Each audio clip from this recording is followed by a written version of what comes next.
Sure. Okay, and this is Community Board 2's May full board meeting for 2020.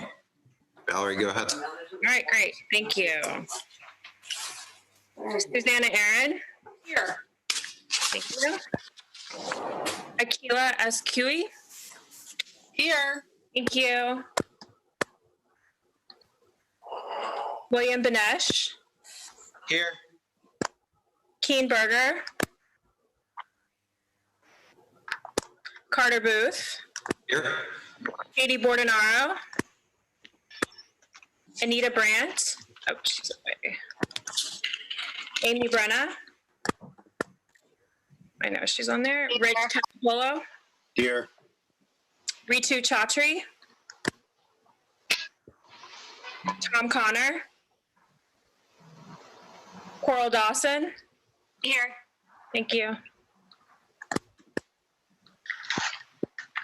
I'm here. John Paul DeVerna.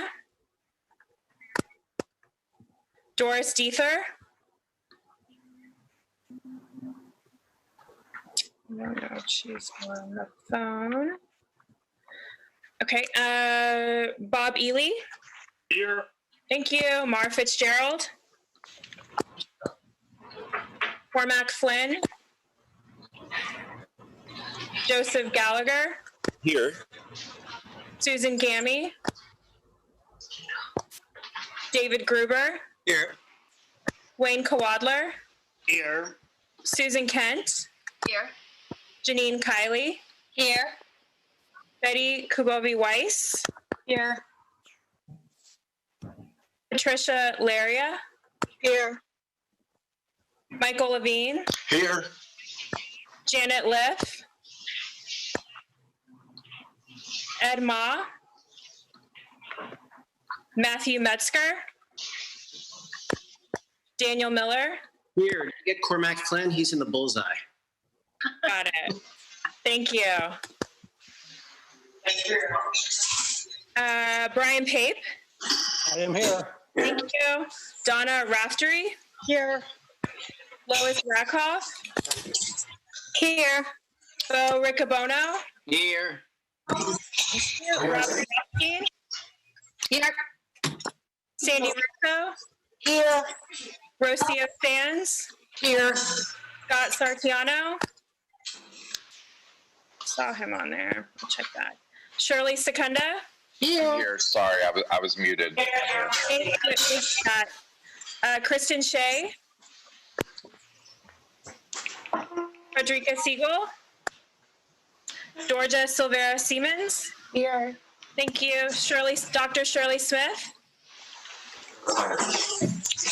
Go this way, it's easier to go out. Chenault Spence. Here. Kathy Sullivan. Here. Thank I'm you. here. Eugene Yu. Okay. Susan Wittenberg. Here. Anthony Wong. Presently present. Thank you. Adam Zeldin. Here. Thank you. And if you're new and I chopped up your name, please reach out to me. I'm happy to get the correct pronunciation for you. Thanks so much. Hi, I'm here. Keen Burger. Thank you, Keen. Okay, good. Great, thanks, Valerie. Ritu Chaudhry, also present. Okay, you got Ritu? When I said here, sorry. Got you. Cormac, Ritu, I've got you. And I see Dr. Shirley Smith, who I missed earlier. I'm Valerie up there too. Thanks, Janet. Got you. Thanks, sorry. Do you have me as well? Yes, Dr. Smith, I have you. Thank you. Thank you. And you have me? Yes. Anyone Okay, great. else? Thank you. Well, I spoke with Doris earlier, in fact, a half an hour ago, and she was planning to be on. So Okay. I'll check for her on the phone call. it might be a phone call. Yeah, Thank you. number. Hi, it's Susan Gammy. I'm here too. And I Thanks, think, Susan. and is that you, Katie, that we have on the phone? I'm here. Okay. Great. Well, Amy and I will also do a scroll quickly in the next 5 minutes and just make sure we grab anyone that we didn't hear audibly. Thank you. Okay, so we've thank you very much for the attendance. We only have one public speaker, but I just wanted to start off before we jump into that for not being able to figure out a better way of saying this, except by popular demand, we have some restrictions on how we're going to be conducting the beginning of the meetings. As far as for the public session, the public speakers have 2 minutes to speak. Elected officials, the principal elected officials will have 5 minutes to speak. The elected official reps will have 2 minutes to speak. CB2 member questions, request that they be limited to short, direct questions, no statements, and no ongoing discussion. That hopefully will allow us to get to our business in a little bit more of an expedited fashion. We had discussed this a couple of times in exec, and there was unanimous consent that we would conduct the meetings that way. So without ado, I'm going to move over to our only public speaker, which is Sarah Malaika. I may be mispronouncing your name, from the U.S. Census Bureau. We'll move you up into, let's see, if you could raise your hand, actually, if you're, oh, maybe Sarah is not with us. I know that she is. Okay, there we go.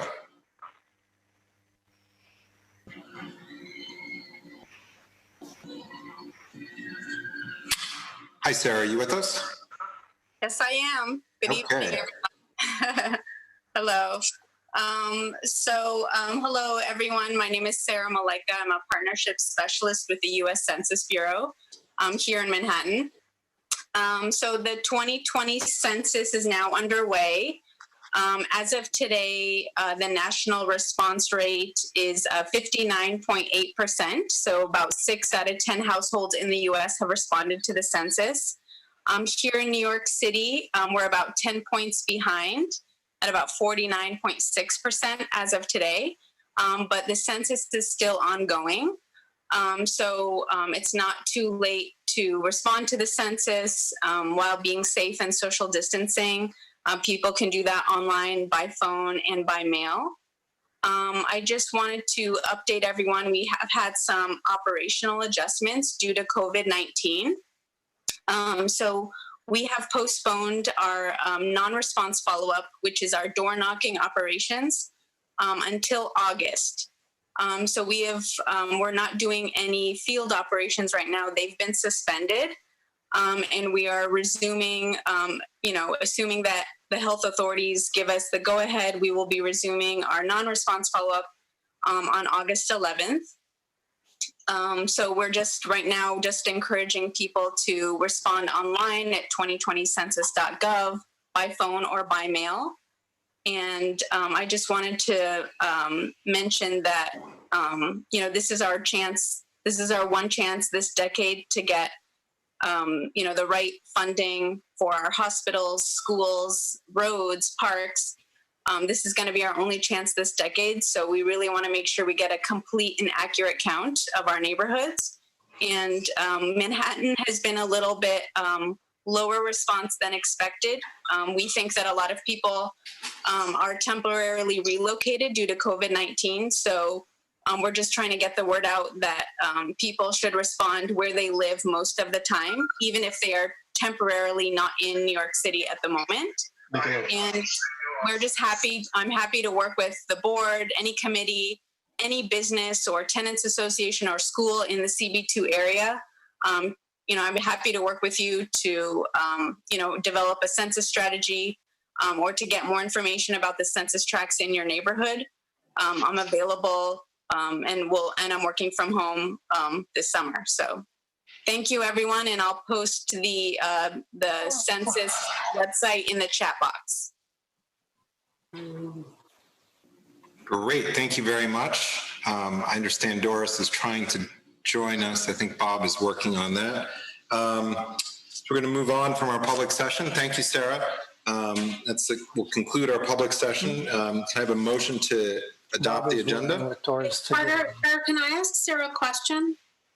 Sure, Sarah. Sorry, I didn't see that you had your hand up. Got Sarah, 2 questions for you.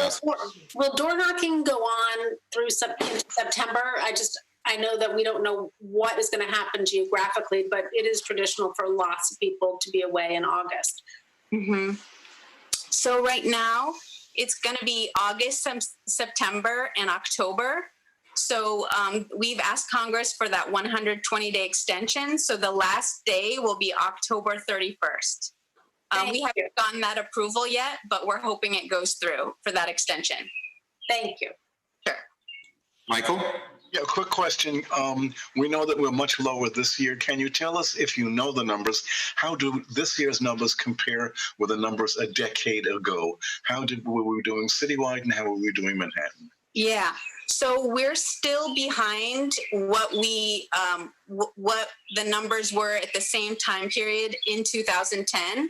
It's a little hard to compare the years because in 2010 it was just by mail, and now we have the online and phone option. So it's a little bit of a different setup. So we're still a little bit behind, but we are forging ahead, and we're doing a lot of outreach, and we're hoping that, if people get the word out that if they're not in Manhattan to please, count themselves here in the city, that we'll get our numbers up in the next couple months. Good. Thank you. Good. Thank you, Michael. Chenault, I see you have a question. In my house, I have tenants who are away in South America and may or may not be back that soon. If they don't respond, do I understand that I will know that somehow to account for that apartment? Well, we ask that you don't reply on behalf of anyone, but they don't have to be here to participate in the census. They can go online at 2020census.gov and fill out the census for their household in the city. Oh, we understand that. I'm trying to get them to do it. Thank you. Okay, I think that's all the questions. Thank you, Sarah. So that's the conclusion of our public session, and a motion to adopt the agenda. So moved. Seconded? Second. Okay. And agenda is adopted. Now we're going to move on to reports to the public and elected officials reports. I saw Brad had jumped on first. Again, can be 5 minutes, and I think Susan's going to be timing it, and then for the elected official reps, it'll be 2 minutes. So, Brad, are you with us? I'm with you. Welcome. Thank you. 5 minutes. Thanks, Carter. Nice to see everyone. Just a quick report from my vantage point. Things are looking better. Obviously, the numbers of hospitalizations continue to decline. We're now at 5,187. That's down from 5,860 from yesterday. The net change in daily intubations is also down. Thank God, deaths are still dropping, although they've been steady the last couple of days at around 100, 105 deaths yesterday. Total is 23,083. Wanted to give you some updates on Albany. The Senate is resuming actual legislative work next week. I'll be going up to Albany probably Monday or Tuesday. I have some bills that I hope to be on the docket, including bills that would crack down on price gouging, both from retailers who are gouging consumers like me or you, and also suppliers who are gouging the state of New York. And it's going to give the Attorney General new powers to go after those gougers. I'm trying to extend the Child Victims Act for another year because obviously we've been in a pandemic and it's been impossible for claimants to get to court and to file their cases. I'm trying to force the MTA to go 24/7 after the state of emergency is ended. And if they don't go 24/7, if they don't resume that 24-hour, 7-day-a-week service, they're going to have to take a vote on it. Currently, the way the statutes are organized, they don't even have to vote to suspend service like the governor has done. But I think, like me, like a lot of New Yorkers, want to see them back up and running once we defeat this virus. I have bills that I'm working on unemployment insurance, and a new bill that I've run by Bob Ely and Bob Gormley and Carter Booth on alcohol delivery. I want to extend, I'm looking to extend, and would love the community board's feedback, looking to extend the governor's executive order on to-go alcohol delivery, subject to community board input. I introduced legislation today that will do that for 2 years after the expiration of the COVID state of emergency. Again, it's going to require hours of takeout and delivery sales to be consistent with on-premises hours and require community board or either community board or municipal input, depending on what the case is. And then finally, I've got legislation that I hope to see next week on the floor that's going to allow public bodies like yours, subject to the open meetings law, to enshrine the flexibility that we've had to hold these meetings through other means rather than in person. That's my brief report. Happy to take some questions if you want to get to in the 5 minutes. Otherwise, the issues that are going to be foremost as I go back to Albany next week with my colleagues are going to be tenants, protecting them from eviction, as well as finding revenue streams that we can tap if we don't get the resources from Washington that Gary Nadler is fighting for. Thank you. Thanks, Brad. I actually have a question for you. We were just discussing this at Borough Board this morning with respect to the public officers law. I think all community boards in Manhattan are going well beyond what the requirements are as far as including public input and having applicants appear in person. And that's well beyond what the law requires right now. Is there any way to encourage the governor to move a little bit forward on that to require public input in some of the state agencies as they're doing hearings? Right now, there's no opportunity for public input at those meetings. It all has to be done in writing prior. That's a really great suggestion, and I will look into it. Yeah, thank you. Great, thanks, Brad. And not only that, I'll look into it in coordination with Assemblymember Glick. But it's also an issue we can raise on our daily calls that we have with the governor's office, and then we'll look at a legislative fix if they're not willing to make that accommodation. I think it's a really good point. Great, thanks, Brad. Georgia. Hello, good evening. I have two questions. One is about school budgets. I know that there's been maybe some preliminary conversation between you, Brad, and some of the schools in the district. So I'm curious how much wiggle room there is in terms of the final school budget. Well, I was at my daughter's PTA where I talked about the fact that the state of New York is facing anywhere between $15 and a $17 billion budget deficit. That's currently, and God knows, how that's going to build as this pandemic persists. But we're really looking to Washington for that $3 trillion that Jerry Nadler helped negotiate in the House package. And I think then at that point, Georgia, we're going to have to decide if what we get from Washington is enough to cover our schools. Currently it's not, of course. And then we're going to have to look at revenue from the state, whether it's taxing, the wealthy or corporations, or my pied-à-terre tax that would tax second homes worth $5 million or more that I carry with Deborah Glick. We're going to have to, come up with our own revenue. I'm hopeful that we're going to win the day in Washington, but, given the state of things in the Capitol, it's really hard to say. Great. And Georgia, you had one more brief question? Oh, yes. It's regarding the delivery, the alcohol delivery. Yeah. If you could just talk briefly about the sort of thinking behind that. Yeah, the thinking is that our restaurants and bars are really on a knife edge. So many of them have closed already, and they need a leg up.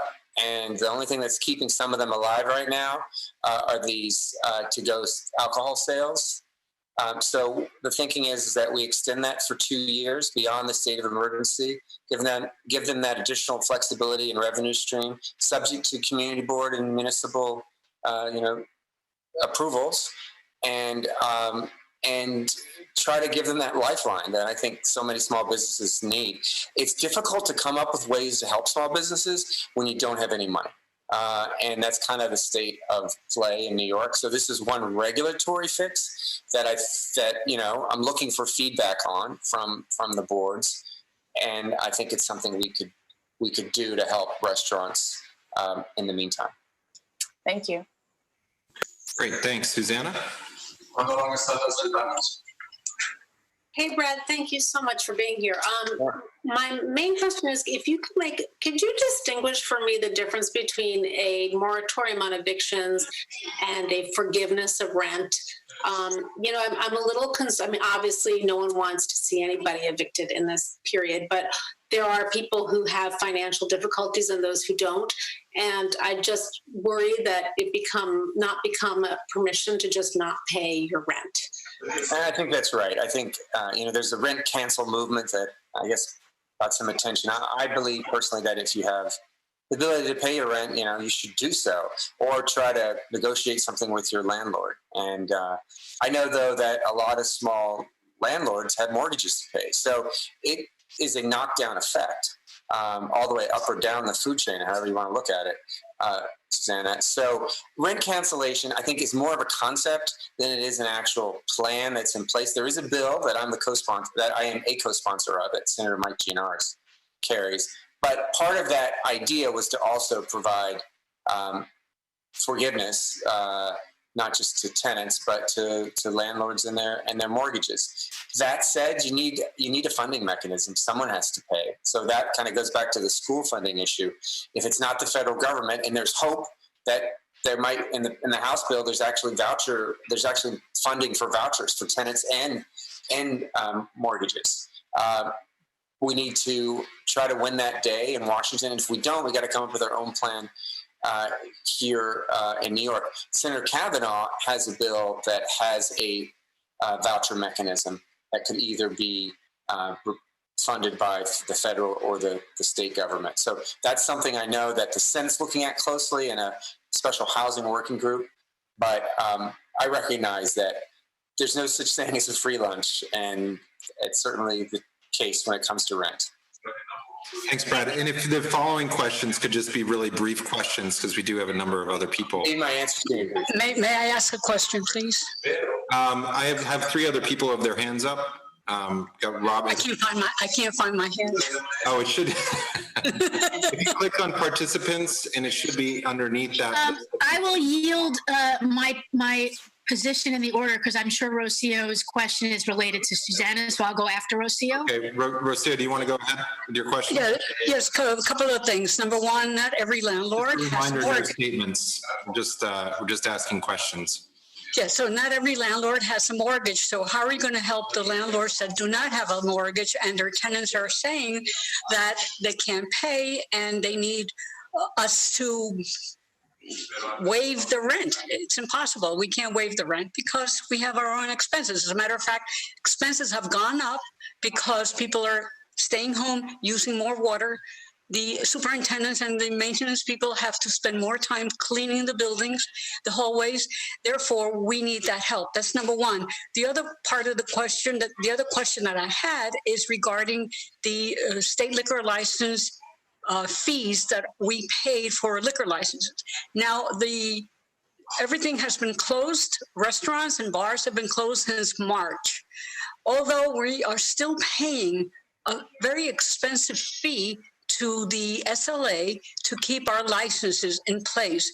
So what I'm saying is that there should be some kind of extension of the period of time that we're not in operation, so that those many months should be added to the end of our period. It's a really good suggestion. We had a hearing on small business concerns this week with the State Assembly. That was not one of the suggestions that was raised, but I will look into it. Thank you. It's the same way that the Consumers Affairs said they're not going to be taking our money for sidewalk cafes at this point because everything is closed. So that would be something similar. Thank you. Thanks. Okay, thanks. Robin. Hey, Brad. So, as a member of the Culture and Tourism Committee for in the State Senate, I'm just curious if you have any brief assessment, prognosis, update on how you're feeling about how that Phase 4 culture, entertainment sector and tourism is kind of going to unfold. That's a big question. Yeah, no, but I had a meeting with independent theater producers this week, which was interesting. A lot of their concerns are around rent, also unemployment. The unemployment insurance issue has been huge. I hope my office, Jacob Priley's on the phone. He's become an unemployment insurance expert. They've been working 24/7 trying to get claims through the Department of Labor, along with Assembly-Member Glick's office too. We've been working together on these cases, but it's a real problem. So it's rent, unemployment insurance, and now the phased-in openings. We think that there's some differentiation. Not all cultural groups should be lumped into Phase 4, but there's some time to figure that out. For example, large museums like the Whitney could have time ticketing and allow people in smaller groups. No seating, and it's something they actually already do for some of their big shows. So we're going to work on trying to get those moved up sooner in the panoply of openings. But Broadway and off Broadway, it is an enormous problem. I mean, there's no way around it. I mean, it's that shared experience of a show. Unfortunately, is exactly the kind of gathering that right now is going to be forbidden, and for the near future. Thanks, Brad. Cormac. Hi, Brad. Hi, Cormac. Send me a text. Okay. Thank you. Now, what I actually wanted to ask about now was, you said your bill enshrined the flexibility, your bill about the committee board and public meetings. I'm really not quite clear on what we're talking about. What? It's 7:00. It enshrines the whole notion that boards get to weigh in on licenses. So you as a community board, and I sent it to the board to review, would have advisory authority, just like you do with SLA licenses, on to-go components of an SLA license. Okay, that was the bill you're talking about enshrining this flexibility that we have now. Not the liquor bill that you talked about, not the delivery bill. You're talking about the meetings bill. Oh, I'm sorry. You're talking about the meetings bill. I was talking about the liquor bill. I'm sorry. Yes, it would enshrine what the governor has allowed through executive order, which has permitted public meetings that are subject to the open meetings law to operate remotely, as we're doing tonight. That's what emergencies, or as a standard business practice? In emergencies. In emergencies. Thank you. Thanks. John Paul DeBrona.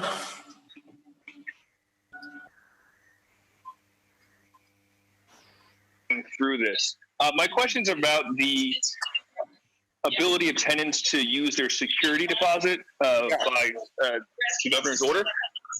My understanding is that they'll either have to pay back the security deposit or could basically seek a bond or an insurance to cover it. And it's like a non-refundable but reduced cost. A friend of mine was looking for such a insurance broker or bondsman and could not find them. Do they exist in New York? And if your office has a directory of those and stuff? We could definitely follow up with you. I do not know offhand, but Jacob is on the phone, and we can get your email, or I can give you my email, bradhoyleman@gmail. You can email me if you don't mind. Okay. And I'll follow up with you. Will do. Thank you very much. Thank you. Great. Thanks, John. And Rocio, did you add? Yes, regarding that security deposit, there is a program called Rhino, RHINO, I think, something like that, which it's an insurance, and it's available to all tenants. And apparently all landlords are required to accept it. and the tenants do have, either they buy the insurance right up front that will ensure 1 month security deposit be held by the company, or they have the whole year, 1 year, to pay back the security deposit that they used. Great, thanks. And thanks, Brad, for joining us tonight. Jacob has posted in the chats links to the Senator's Resources Board report, the Resources Guide, and volunteer forms. So anybody can follow up with those under the chat function. And Deborah, you were the next one to Assemblymember Glick to join us. So I'll let you bring you up on stage. And good evening. Susan's got her timer. Susan, you're doing a great job. It's very clear. And just turn it on. I don't want to cheat. It's been a very busy week, as they all have been. It's great to be with you, and I hope that everyone is feeling good physically and that your family members are well. That is the number one thing. We started Monday. I went up to Albany to pick up 50 gallons of hand sanitizer.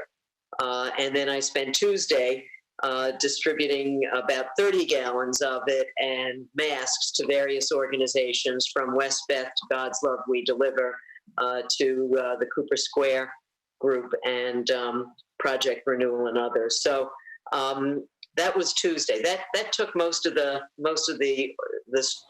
organizing and the dropping off and connecting with folks. And then yesterday we did I did an interview with Capital Tonight, which is a show up in Albany that on higher ed and the impact of this pandemic on that sector, which is so important to New York and all of the communities in which colleges and universities are located. Especially upstate, but not just upstate. And then I did with the Community Service Society, they have a very important program. If you know people who are struggling with student loan debt, the EdCap program of the Community Service Society does counseling on how to avoid default, how to get out of default. There's a lot of intricacies in the student loan lending arena, and they are terrific. So the EdCap program, which is Education Debt Consumer Assistance Program, it's terrific. And if you need that information, we will get that to folks. And then today, I spent a chunk of time picking up more masks because I think going forward, until there's a vaccine, many of us will continue to wear masks in public gatherings, especially as there's more opening and more interaction with people. The social distancing is very important, but I think there's so much pressure, and you can see how it's not just some small business folks trying to go after some Democratic office holders. It's just people frustrated. And with the weather getting nicer, it's just going to be difficult. So wearing a mask is key, and hand sanitation is the other part of it, and as much social distancing as we can manage. I think there'll be great social distancing when we finally can go back to get our hair cut, not based on them spacing things out, but it's going to take so long to cut hair that has grown for 3 or 4 extra months. I know I have been doing my own trimming, which is getting to be very unappealing. So in any event, I put in a bill with Senator Shelley Mayer to address the shortfall. We can't count on Washington, though we clearly are, and need them. And it makes total sense for them to provide revenue replacement so we can continue to fund schools, hospitals, and essential services. But we did put in this bill to add another income bracket above $5 million. It's a small increase on income over $5 million, I should say, not billion. And we think it'll bring in a few $1 billion. So that's one idea, as well as the pied-à-terre tax that I have with Brad, although I'm not sure people are buying at the moment in New York in the way we originally envisioned. Obviously, the Department of Labor is overwhelming and all-consuming for our staffs. This is critical funding, and while we had it was a 3.5-hour meeting at the end of last week with the Commissioner of Labor, and allegedly, by the end of this week, a lot of the people who were caught in the gig workers, the independent contractors, who were sort of caught in a catch-22 around being eligible for federal unemployment, the pandemic unemployment, and not being eligible for state unemployment, clearly that created a problem. You had to be denied before you could be eligible. And that just was, hundreds of thousands of people, and it gummed up the work. So allegedly, by the end of this week, people who've been stuck in that since March will, in fact, see money come through. But if you're having a problem, if you know someone who's having a problem, please call our office. We're working closely with Senator Hoylman's office. All of these, everybody's office, every state office is overwhelmed, and it is 80 to 90% of the time, because you don't just call someone and get some information. There's always a backstory that they feel they have to share because they are so frustrated and upset and angry. So that's kind of all consuming. We're going to be on we're going to have a conference tomorrow. I presume that it will be discussing what we might be doing in the following week. But it's been busy, and I thank you very much for your attention. And it's always a pleasure to see people. I'm so excited to see people. When I pop out of the door and I see a neighbor, we keep our distance, but it's exciting, and that's sort of weird.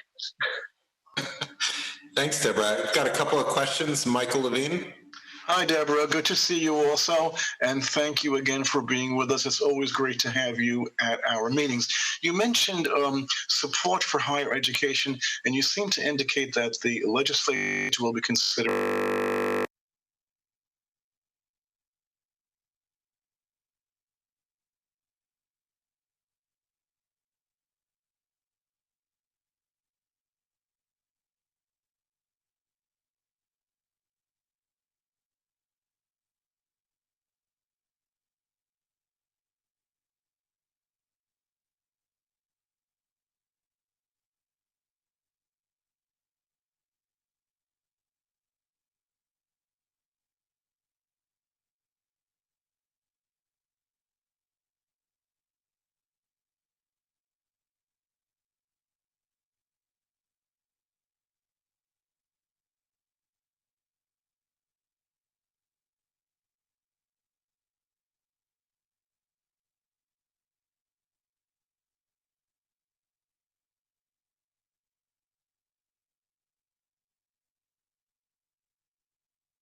across the country. And we are also hoping that if the state gets the kind of revenue support that is projected in the bill that Jerry and others have negotiated, then the state might be in a position to be helpful. But at the moment, it's cuts everywhere, and it's desperate. Thank you. Good luck. Thanks. Thanks. And we've got another question from Lois. Hi, can you hear me? Absolutely. Can you hear me? Gotcha. Can you hear me? Yes. Okay. I was just curious if you know how college graduations this month have been handled or will be handled. Is there any creative way that the colleges will be handling graduation? Those are very individual institutional decisions. I was supposed to speak at a graduation in May. They have moved it till August. I have no idea if that's going to happen. Some of the schools are talking about if they are going to reopen. There is now some discussion of opening earlier so that the semester would be front-loaded. They would go from August to Thanksgiving, and then the students would go home and not return until the next semester, so that we wouldn't have students traveling, we wouldn't have students going home and then coming back to the school from wherever they reside. So it would reduce the travel, and it would reduce the interaction of people who have traveled. So that's not a definitive thing. NYU has made a determination that it will reopen in person. I don't believe that no decision's been made, but I think that CUNY is leaning towards an online fall semester. So I think that it's the independent colleges and universities. There's an organization that essentially lobbies for them. They have clearly a desire to want to get back in-person classes, particularly smaller institutions. But graduations, I have no idea. Thank you. Great. Thank you, Assemblymember Glick. Thank you. And the next person, Gail? Yep. President Gail Brewer. Thank you. Is this on? Nice Thank to you see very you. much. And thank you, Carter, for your input today at the Borough Board, both on opening up the streets or not, depending, and all the hybrid ideas that you had. So that was a really interesting discussion, hybrid on the community boards and how they could open, not just the stores and the restaurants. I'm going to go through some things quickly because after a while, there are so many issues, and hopefully I'll provide something new to people. I think one of the issues, just very small, but the governor has said that religious could have 10 people, but we don't know if it's 10 people per room or 10 people in the entire building. So that's a comment. Second, the nursing homes. The papers today were full of the mayor and the governor going back and forth, but there is somebody at the Department of Health who seems to be grasping at least the ongoing everyday nursing home issues. I think we have 167, some number like that, 189, I can't remember.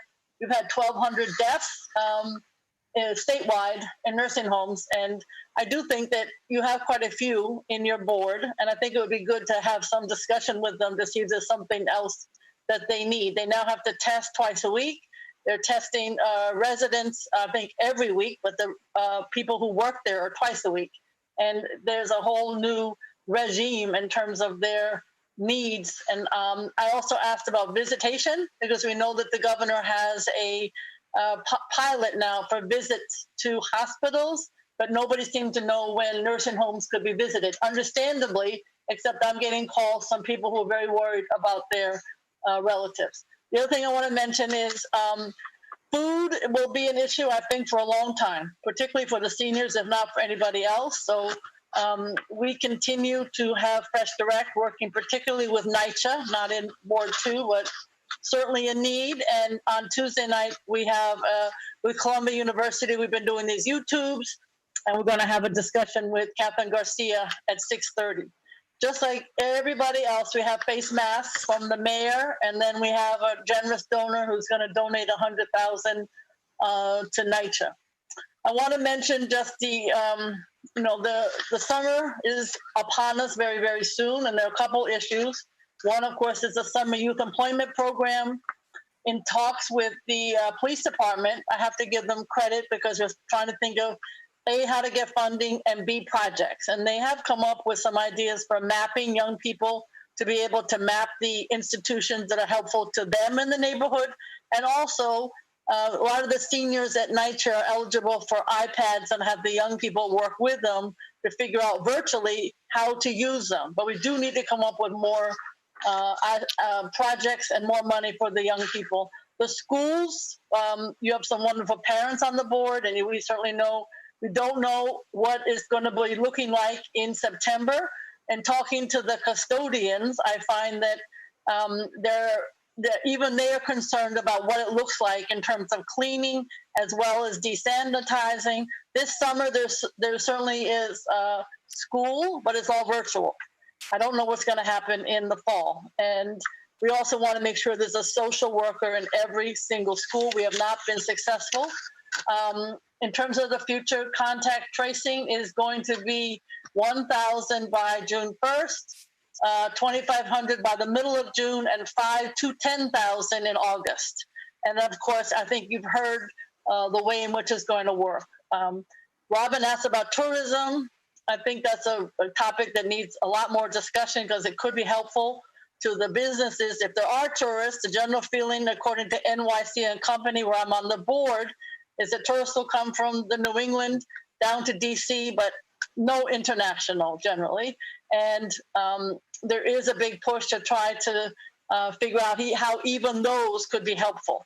I think also there are 700 hotels in the city of New York, and only 25 or 30 have any kind of business now, and much of it is the healthcare workers, or you heard about the issues with those who are homeless. I think I just want to conclude by stating that all of the effort, obviously masks, obviously food, and obviously small business, but the effort is, what does the recovery look like? Even something as important as we talked about today in terms of the open meetings law and open streets, and even some kind of seat program, which we've been talking about, and what does it look like for retail? There's a lot of discussion about what does it look like for Macy's? What does it look like for Bloomingdale? What does it look like for any of the big stores in Board 2, which is different perhaps in the small? You don't want to line outside. You don't want, people are not supposed to be browsing, even in any phase whatsoever, upstate or downstate. The upstate folks, I'm on one of the governor's task forces, and we're trying to look to see what it looks like up there, and how would that compare to the retail or the restaurant in the city of New York when and if the metrics allow us to open. So those are some of the issues. I'm getting a lot of complaints, as you are, about bars doing the wrong thing, gathering, open containers, and no masks. So I'm sure you are also issues to deal with. But thank you very much on so many different fronts. Thank you, Gail. We've got a couple of questions. Dr. Smith? Shirley, are you there? Me, Carter? Yes. Okay, thank you. I do have a question. Yes, I had my hand raised. Gail, thank you so much for joining us. Do you know the status of the funding, DYCCD funding for youth and summer employment? I do. The issue there is the mayor says, I am not funding summer youth employment program. And there was a huge outcry, and to the credit of the individuals in the city council, they said, no, we want to figure something out. And in the city council, having been there for many years, that's an ongoing discussion that will be ongoing until the budget passes. I feel that the city council, despite the budget challenges that we know, will put some money back in. Last year we had 72,000 young people, or 75,000. I don't think we'll have that. So I was just mentioning some of the smaller efforts, NYPD and some of the programs uptown, that are trying to come up with some innovative ideas through private funding or some other places that they could get money. Thank you. Thanks. Janine? Good evening. I have two questions relating to schools. Obviously, I understand how important it is to get the social workers inside each school. Is there a way for smaller schools to share one, or to get money transferred from the Thrive budget to the school so there's somebody on site who can really know the kids? And then my second question is about discretionary funds. We've heard from, most schools have given out every laptop they have, and, they're not expecting to get them back, or if they do, not expecting them in very good condition. And I guess the question is, can schools revise their request to your office and others for discretionary funds, possibly related to technology for this year? Okay. In terms of the social worker, yes, already now social workers share. And obviously, even having part-time is better than none. The Thrive money, I must admit, I find that it's focused too much on what they call, crisis management, as opposed to sustainable social working. So I don't agree with that model. But we still would like to move some of that money to what you just described, which is somebody who's more permanent, even half-time. We have not been successful, I'll be honest with you. So that's why we keep pushing. But yes, you can certainly share. And there are lots of social workers who are using grad students who are doing that, exactly what you just described. In terms of the allocation of the capital money, we have given out everything this year. Schools will obviously find the money in their budget July 1st. So that might make sense to be able to replenish what has been quote unquote lost or not up to par. Certainly if it was allocated to something else in the school, it's very easy to switch over to technology if people want. Great, thanks, Gail. And Robin, you have a question, and also if we could just keep it brief, because Senator Kavanaugh is with us and he has to go to another meeting. So I'd like to get him in before he leaves. Robin? Yeah, just going back, Gail, to you mentioned NYC Go, and as phase 3 and 4 in the city open down the road, are there plans in place or for messaging to national and international visitors to bring them here? Are there plans to connect with travel ambassadors, YouTube influencers, working with the Broadway League, those 200 arts organizations that are on that daily call? I'm just curious, what is the framework now being discussed in order to be ready to go when everything starts to unfold? Yeah, good question. Well, I would say that the international travelers is not in the immediate future, is the general feeling from NYC and Co. on the calls.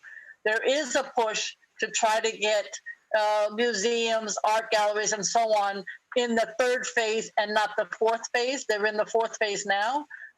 The Broadway, and when I say Broadway, I mean the performance community, is very concerned, sort of off the record, but they're saying it, that they may not be back, although they say fall till March 2021. And so, to be honest with you, that is the hardest hit community. We can talk about other communities that are hard hit too, but in terms of working, they're really in bad trouble. And so I would put them at top of the list of being tracers or other things that can help them in their daily life. In terms of, so that's what I would say, that their Javits is maybe have a couple of shows in the fall, maybe. And the hotels are very concerned. I gave you those numbers. I would say it's not, they're trying everything they can. They have massive come to New York, they're doing branding, etc. But I would say it's very challenging. Thank you, President Brewer, and thanks for joining us tonight. Thank you. Brian, Senator Kavanaugh, are you with us? Yeah, can you hear me? All right. Terrific. Okay, thank you. I'm here, first of all, to offer living proof that Deborah Glick is better at self-trimming hair than I am. but we're all, we all have our struggles.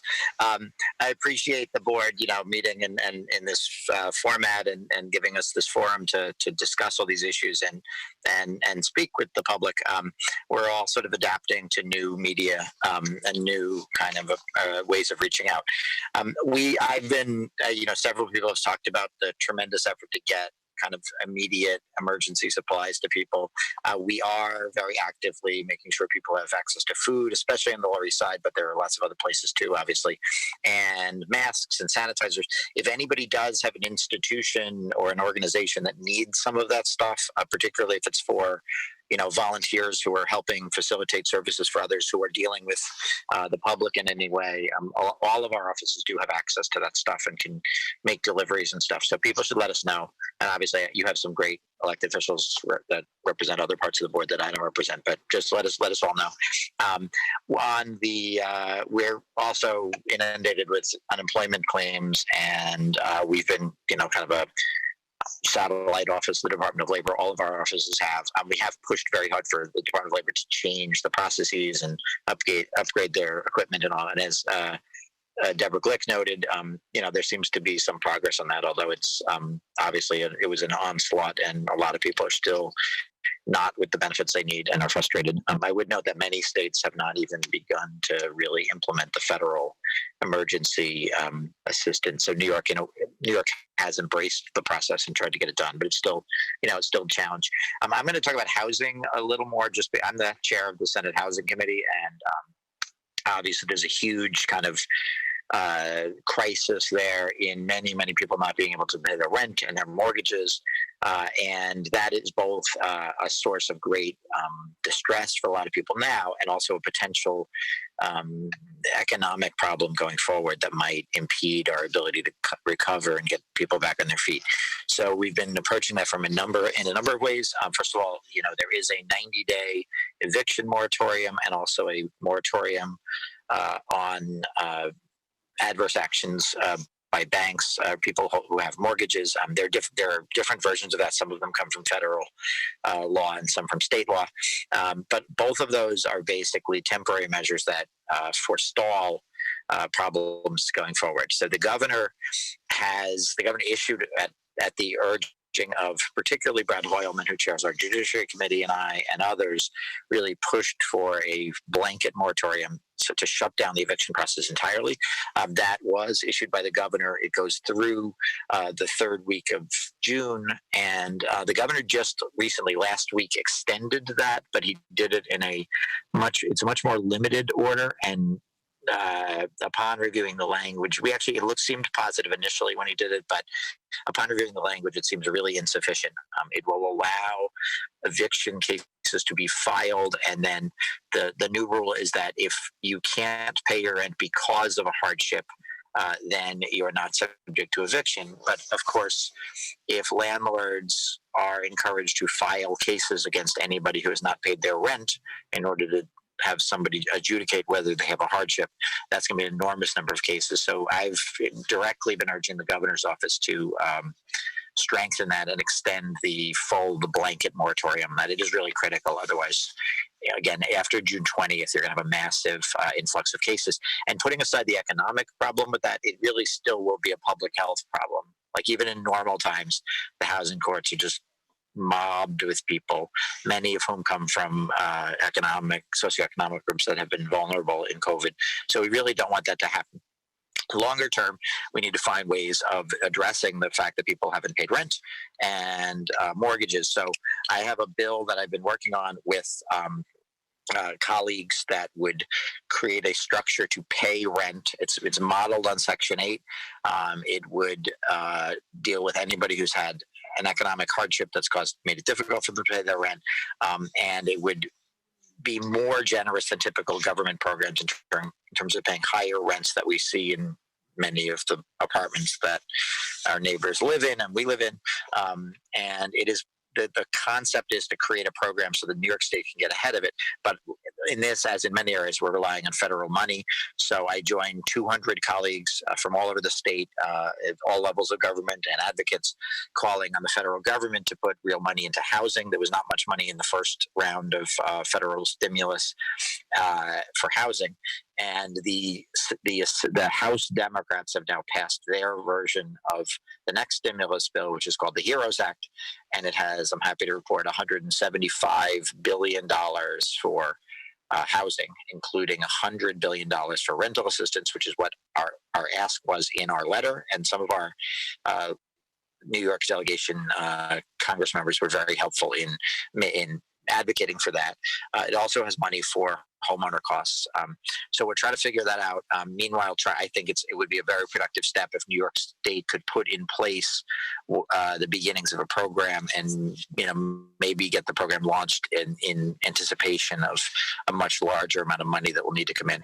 On mortgages, we have a bill. Most residential mortgages are backed by banks that are not New York State banks.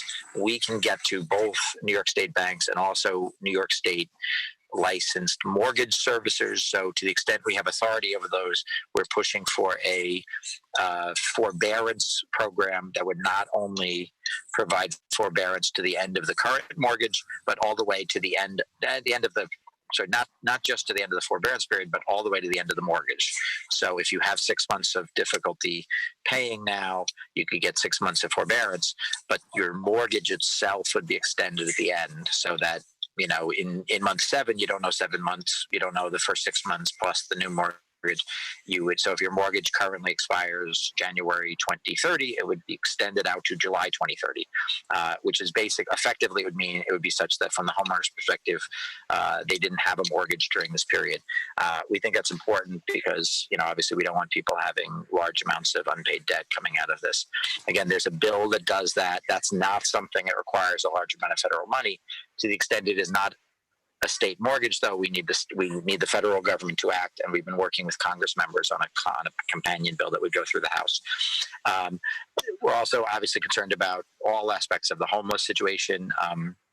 It has been a crisis for a long time in our city, but it is now also a public health crisis. It is not good for anybody who finds themselves in this situation, but also not good for our general public health efforts to have people living either in public spaces or in congregate settings. So we're also trying to focus on figuring out how to get more people into permanent housing, and obviously focusing on the city's efforts to provide hotel space and other non-congregate settings.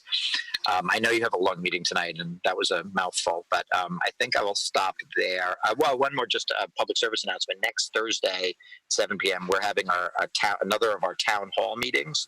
This one is on the question of reopening. We will have public health experts talking about the phasing and what various people will have to do to be ready to reopen. We'll have people from the transit system talking about the challenges of getting transit up and running and how that will look once we get more people riding the trains. And we'll also have somebody who has been on the Governor's Council who's able to talk about local businesses and the various both resources for them and also the challenges of getting local businesses back up and running. So it should be another exciting opportunity to get your Zoom going. And it's again 7 to 8 p.m. and it'll be on our website, and we can get information through the board if people want. So I'll stop there if anyone has questions. Okay, I've got a few questions. I just want to have all of the other elected official reps on deck. If you could just raise your hands so that we can get ready to bring you forward to give your reports. And just a reminder, those reports will be 2 minutes each. And if everybody has questions for Brian, if you could just keep them brief. It's 7:36 and the meeting's starting to run a little bit long. I just want to remind everybody of that. Georgia. Yes.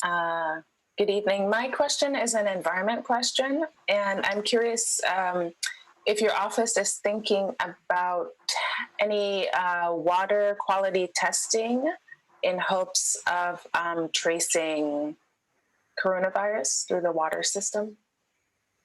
That's a new one for me. Coronavirus, from what I don't want to play public health expert here, but coronavirus, as I understand, is quite susceptible to chlorine. I have not heard anybody suggest that the water system itself would be a vector for the disease.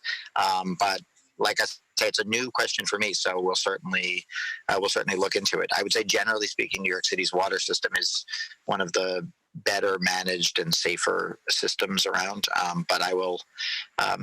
It's an interesting question. I'll look into it. Thanks, Susanna. Hi there. Thanks for being here. I just wanted to raise the same issue that I raised with Brad earlier, which is this question of threading the needle between a distinction between not getting people evicted, but also not creating a complete moratorium on rent, especially in our district. I worry about small landlords, especially ones who don't have mortgages, but who have still plenty of expenses and property taxes. I worry about consolidation, that a lot of small-time landlords might end up having to sell to larger landlords who have economies of scale and stuff like that. So I just worry. I know we think a lot about vulnerable people and not wanting anyone to get kicked out of the house. But at the same time, and with commercial rent as well, I do worry about the ability of landlords to survive and not have to sell their property. Hello. Yeah, Hi, David. I'm on a Zoom. Sounds like we're getting some back What can I some call side you? commentary. I share your concern. I have been pushing an approach that, the cancel rent movement has been very important in terms of highlighting the breadth of the problem, the seriousness of the problem. But I've been pushing an approach that would, especially with, I'm the housing chair, so I focus more on the residential into this, but I've been pushing an approach that would pay the rent. And if people I've also said to a lot of people, the eviction moratorium is not a rent holiday. If you have the ability to pay rent, you probably should be paying your rent. I know some people, there's been some talk about it being a political statement not to pay your rent in solidarity with others, but to the extent we're trying to persuade our federal colleagues to put money up because this is a crisis, the messaging that some people have money and are choosing not to use it for their rent maybe isn't ideal for that. I would also say that, there will be, we're trying to minimize the consequences for people who really can't pay their rent, but it's going to be harder to help people out who didn't have an economic hardship. So, your landlord does not have the right or the ability to go after you and try to evict you now. And if anybody's hearing about that happening, if landlords are threatening that, we should talk about, ways that we can respond to that. But my goal is to pay the rent. Landlords do need the money to pay their real estate taxes, which are going to be critical for local services to continue, to pay their mortgages, to pay their employees, and to maintain their buildings. So a better solution, in my view, if we can get the money, and it is a lot of money, but the kind of money that the House Democrats are talking about would probably be sufficient to do what we need to do. So that's my plan A, is to address that. The commercial thing is a little more complicated because there are a bunch of sources of aid for small businesses, and to some extent they are going to choose how best to use the money to cover their costs and to get themselves up and running. Some of them may choose to use money for switching certain things online or changing their business models. The PPP, the payroll protection program, has a lot of limitations that I think need to be modified. One is you have to spend a large percentage on payroll, 75%, and also you have to hire the people within 8 weeks, even if your city is still shut down. So we might want to figure out how to make aid to businesses more flexible and ensure that if they can pay the rent there. It's not quite the human need as people having an apartment. So I think it is. I think it's a different argument and possibly different sources. But we're looking at that too. But shorter term, I think we're zeroing in on some really good solutions on housing.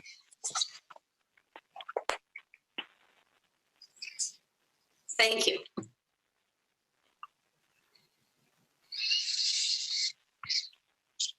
Thanks, Brian. Katie. Do you have anything else from me? Yep. Great. Yeah, I've got one more question from Katie. Hi, Brian. Katie Bordenaro here. Can you hear me? Hi, Katie. How are you? Yes. Yep.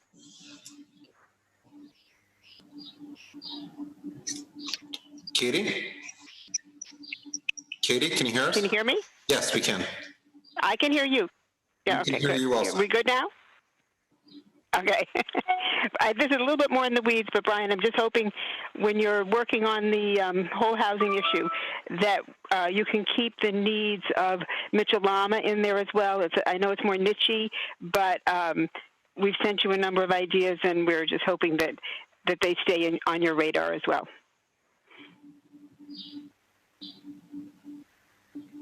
I can't hear you. Sorry, Brian, you're muted. Sorry, forgive me. Am I better? Yep. Okay, great. Sorry about that. I think I got a phone call apparently that muted. So Katie, we've had this longer term conversation about a variety of Mitchell-Lama issues.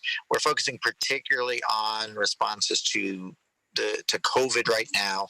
Some of the stuff, certainly the stuff we're talking about with respect to renters would be direct assistance to residents of Mitchell-Lamas that have difficulty paying.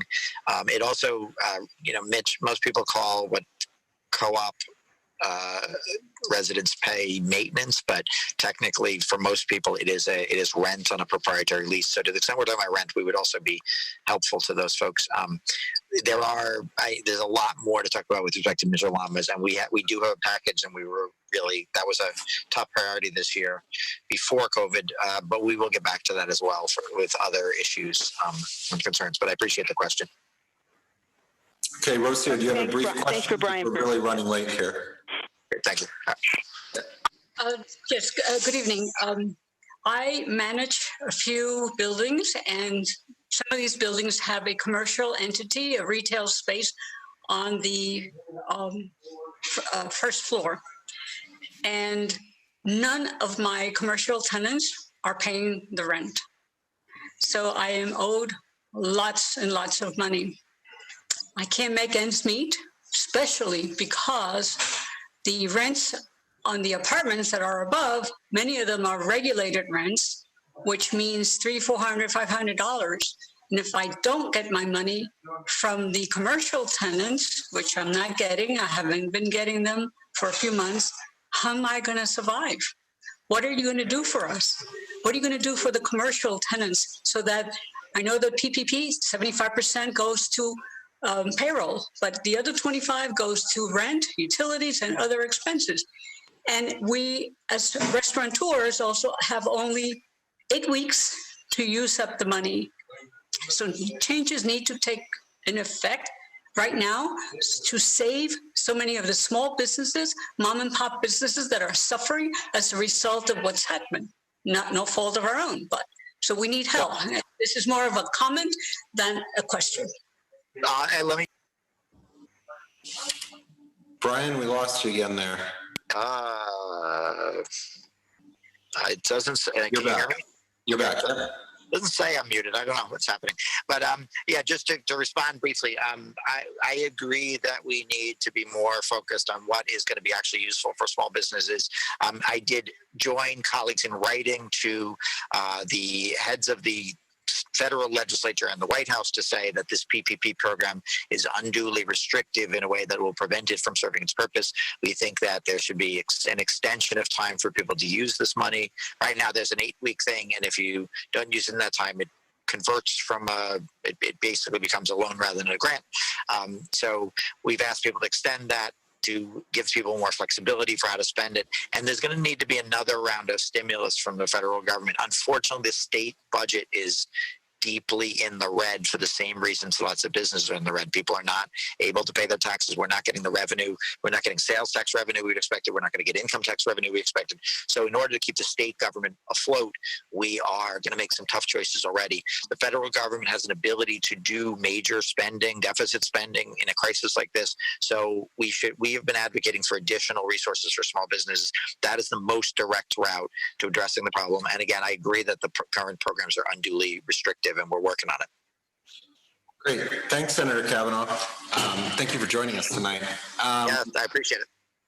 And now we've got a number of the elected official reps. We're going to start with Patrice Comerford from the Speaker's office. Let me promote you to panelist. Give it just a second for that to jump in. Are you with us, Pat?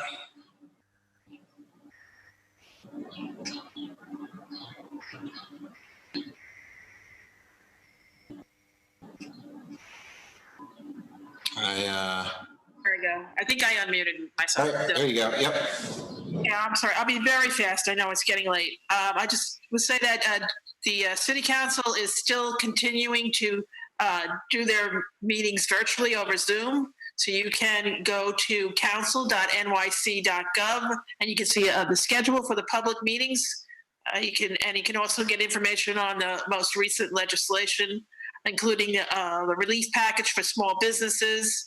I won't go into what that is because we don't have time. We are also giving out pantry boxes and lots of them, lots of food, lots of masks. We have plenty of them, just like everybody else. If there's any particular buildings, and we're giving them to the smaller buildings too, we'll deliver them. Let me know, and we'll send some to those, to the smaller buildings. We also are going to be in Abington Square next Saturday from 12, that's the 30th, from noon to 2, giving out masks. So we'd love to see some of you if you're around that day. We're also still doing our virtual housing clinic on the second Tuesday of each month. And the next one will be, our great volunteers will be on from 4 to 6 on Tuesday, June 11th, our volunteer lawyers. And I think that's all I have to say. I'll put I'll put something in chat, our latest e-blast. Great, thanks. Luke Wolf from the Controller's Office. Hi, everybody. I know I'm on the clock, so I'll keep this brief. I'm Luke Wolf from Controller Scott Stringer's office.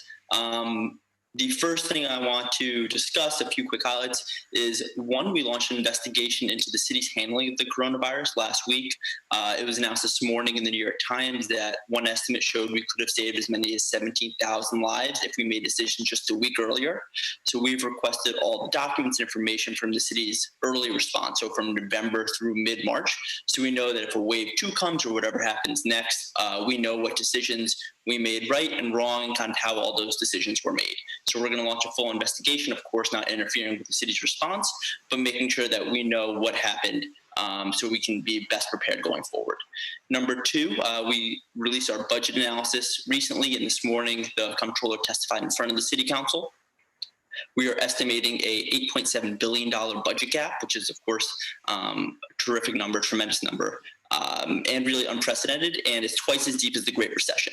And we are expecting over 900,000 people to be unemployed, which is horrible, which is 1 in 4 New Yorkers. And we really, as somebody of the elected said, need the federal government to step up and help plug that gap and make sure that city services do not get cut going forward. The other big thing we are focused on is food access. So 30% of all food banks across the city have been, food pantries across the city have been closed.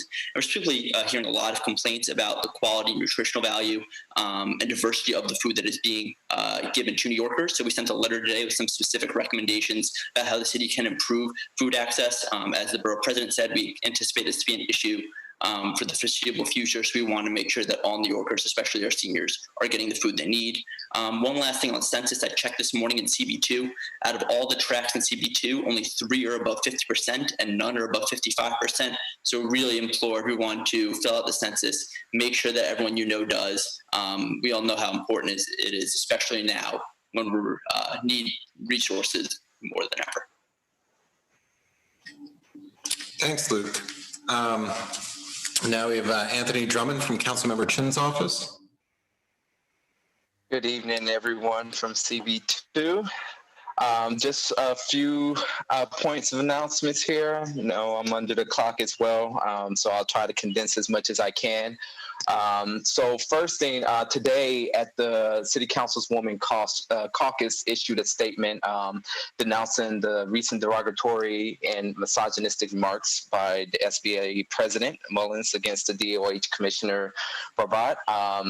So I'm actually going to send a link of that statement, the full statement, in the chat box, but just wanted to mention that as with the city going through the COVID response, particularly attacking a woman of color in leadership, that's been an issue there. So we want to get that statement out to you all. Next, in regards to food, Councilmember Chin, as I spoke to about last month, and again, going on this month, has been continuing her call for quality and reliability for food service, particularly the Get Food NYC delivery program, especially for seniors. We've been hearing a lot of complaints as well about food not reaching people's doorsteps, non-kosher meals being sent to kosher clients, spoiled produce, etc. So the council member has been doing a lot around in that area.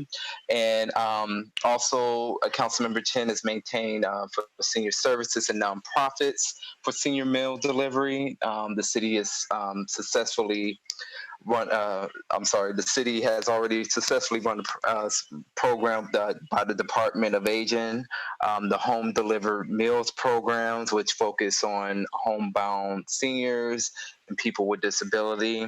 And then also, in case you all didn't get to see the council member yesterday on NY1 on Errol Lewis, she's been leading the fight, calling for $26 million in additional funding for the program. She's been a true big fighter for that and spoke about that heavily. And this morning, the mayor announced that he's going to be improving the quality of senior deliveries.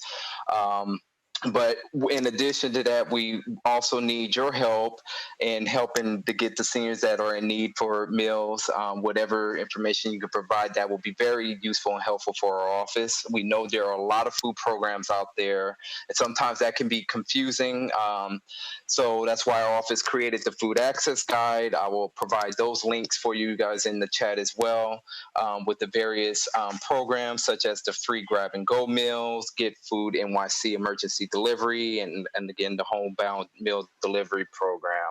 And the last comment I will mention, I know there was quite a few questions that came up with Senator Kavanaugh around the issues with property owners and small property owners.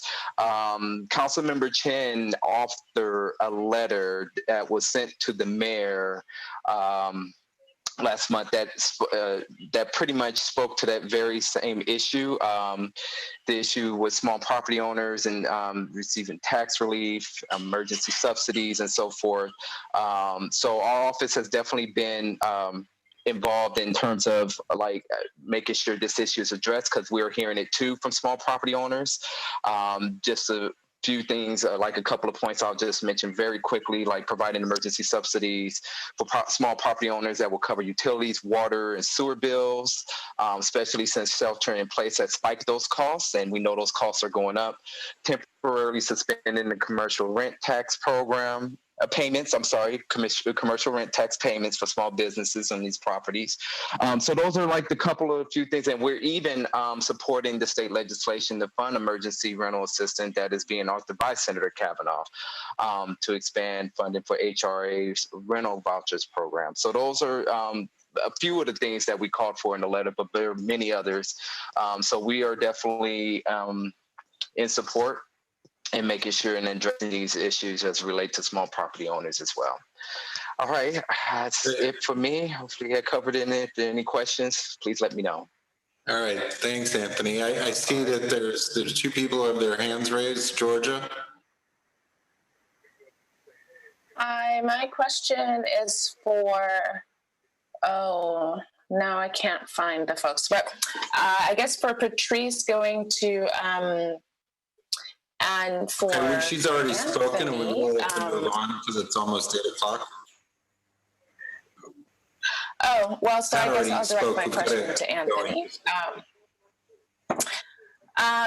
My question is about the mayor's cancellation of the New York City Organic Waste Program, and what is Councilmember Chin's position on that program? Of the cancellation of the organic waste? Yes, the organic waste pickup.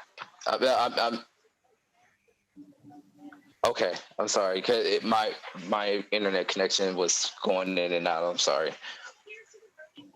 Cancellation of the organic waste program. Let me for the in terms for the organic waste, I know the council member is definitely in support of saving it. and keeping that program going. She has been very vocal about that and keeping that the organic waste program still operating. So she has been in support of that. Great, thanks, Anthony. Keila? Okay, yeah, we can hear you. Keila? Okay, sorry. There we go. Hi, I had a quick question from our office about the rat and rodent problem in Soho, Lower Manhattan.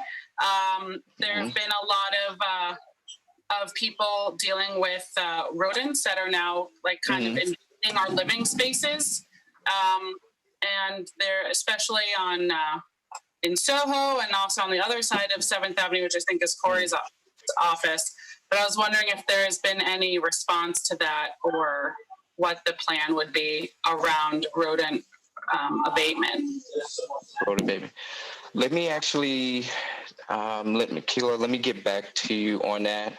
I'll definitely look into that exactly. I know we have been receiving a few, I've received a few comments about just issues with rodents, especially with trash being a big issue as well, and being dumped around, that there's been seeing an increase of rodent population. So I've made note of that, and we'll definitely look into that for you. Okay. Keila, are people making 311 complaints on that? Because usually they've in the past, they've been very responsive. I believe so, but it's been a big problem on the other side of 7th Avenue, especially the blocks that are around Trader Joe's. Right. Yeah, I know. It's because if people make the 311 complaints, that they do go out and bait and actually do address that. And I know they've made appointments with neighbors over there in the past, but people really have to be making the 311 complaints in order for that to happen, because they do track that information fairly closely. Right. Thank you. Okay. Thanks, Anthony. Iraq Sahansky from Councilmember Rivera's office. Welcome. Yeah, definitely. I'll be super brief. First of all, we continue the efforts to bring food to the people who are the most in need. So if you know anyone who might be homebound and might have any food, needs, please refer those to me. I'm going to leave my email there. We'll make sure to get whatever we can, and as we have some donations from nonprofits and also from other parts of the government. Additionally, the councilwoman, chair of the hospitals committee, chaired a hearing on contact tracing last Friday. Unfortunately, it was sort of a mess. We came up to realize that, the decision on putting the contact tracing on H&H instead of a DOHMH, like they've done in the past with other, pandemics, whether it was in the HIV/AIDS situation, influenza, and others. We came to realization that the agencies are not speaking as often as we think they should be. It was unfortunate. The councilwoman, jointly with Mark Levine, who's the chair of health, and the state assembly and state senate on the health committees, put on a statement that I'm going to leave here for you all. Just saying that it's a shame the mayor is not coordinating, or the team is not coordinating us properly, in our response to effectively combat COVID-19. Other than that, we keep having hearings online. I'm going to leave my update on a link, so please sign on to the newsletter. We send 3 newsletters a week with the latest updates. And that's it. If anyone has questions, I don't want to extend myself too much. I know I'm at 2 minutes right now. Thank you very much. I don't see any questions, so I'm going to move on to Claudia Zhu from Yuling News Office. Assembly member Yuling News Office. Claudia, are you with us? Yeah. Good evening, everyone. This is Claudia from Assemblymember News Office. A few quick updates from our office. This month, the Assemblymember have participated in 2 public hearings. One was on the federal response to economic impact of COVID-19, and the second one was on the disproportionate impact of COVID on minority communities. The Assemblymember continues to highlight the economic devastation for our community and the importance to advocate for federal funding, as well as additional resources for our residents who are really trying to get through this difficult time. The Assemblymember also joined into the conference meeting with the Department of Labor's commissioner. Some of the concerns that we relayed to the commissioner includes delays in the claim process, incorrect denials, technical difficulties on the system, as well as inconsistency with the distribution of funds. This has been a very stressful and frustrating process for our constituents, and we have asked DLL to continue improving their system, as well as increasing staffing so that the callbacks are done in a timely manner. Like others have mentioned, please do continue to reach out to state elected offices for assistance on DLL cases. And one last mention, the Assemblymember is continuing her weekly Friday night webinars. Tomorrow evening at 8 p.m. will be week 3 of our RISE Asian Pacific America Town Hall. Please visit riseapa.org to register, and we welcome everyone to join in on the discussion of relief and recovery for our communities. I will be sending a link to our board report in the chat box, and please feel free to access it for more information. And with that, thank you everyone, and have a good night. Great, thanks, Claudia. And then the last speaker is Jacques Brunville from the Attorney General's office. Is that correct? Hi, this is Jacques Brunville. It's actually the Manhattan District Attorney's Office. Excuse me. Yes, District Attorney's Office. I apologize. Go ahead. No worries, no worries. Cy Vance just wanted to send a couple quick notes. First, letting the community know that all of our court sessions are now virtual, and with that, all of our victim aid services are also on a virtual basis. So we definitely encourage folks that, excuse me, that may be experiencing any issues related to domestic violence to, first of all, if there's any emergency, to immediately call 911, but they can also reach out to our DA hotline at 212-335-4308. We also have a link for victim resources that I'll share in the chat box, which includes a wide range of different hotlines related to hate crimes, elder abuse, domestic violence, and more, along with some additional resources that correspond to that issue. The other thing is last week, the U.S. Supreme Court in the case of Trump v. Vance began its session, which addresses the general question of whether the president is immune from even investigation of his corporate entities and associates while he is president for conduct that occurred while he was a private citizen. We encourage residents to just kind of stay tuned to that Supreme Court case. And the last thing is, for more information, just to generally stay updated, we encourage folks to follow our Twitter page at Manhattan DA, and I'll include my personal contact and email in the chat box as well. Thank you. Great, thank you very much. So that concludes our elected officials reports, and now we're going to move on to the chair's report. So in the last month, we've had, there are 2 current open streets in our community board, Little West 12th Street, a very small section, and the block north on West 13th Street have been closed on Sunday. University Place and a portion of McDougal Street are going to be part of the Open Streets program, which the Village Alliance and the Washington Square Park Conservancy will be running. There are a number of other applications in from a number of different community groups, and I think they're working through getting some of those approved. I know Jones Street is one of them. The Hudson Square bid has a number of streets that they've submitted, and there are a few other community groups have submitted applications as well. The criteria is a little bit strenuous, but I think that's people are working through that. We're going to be putting a new working group together to look at open air dining. We have a very diverse community board, so there's a lot of different options for different types of outside dining that differ from a lot of the other community boards in Manhattan. So we're going to take a look at some of the parameters of what we'd like to see that might qualify for considerations. There are a lot of different things that are being looked at, but what our general criteria are for what we would as a community would like to see.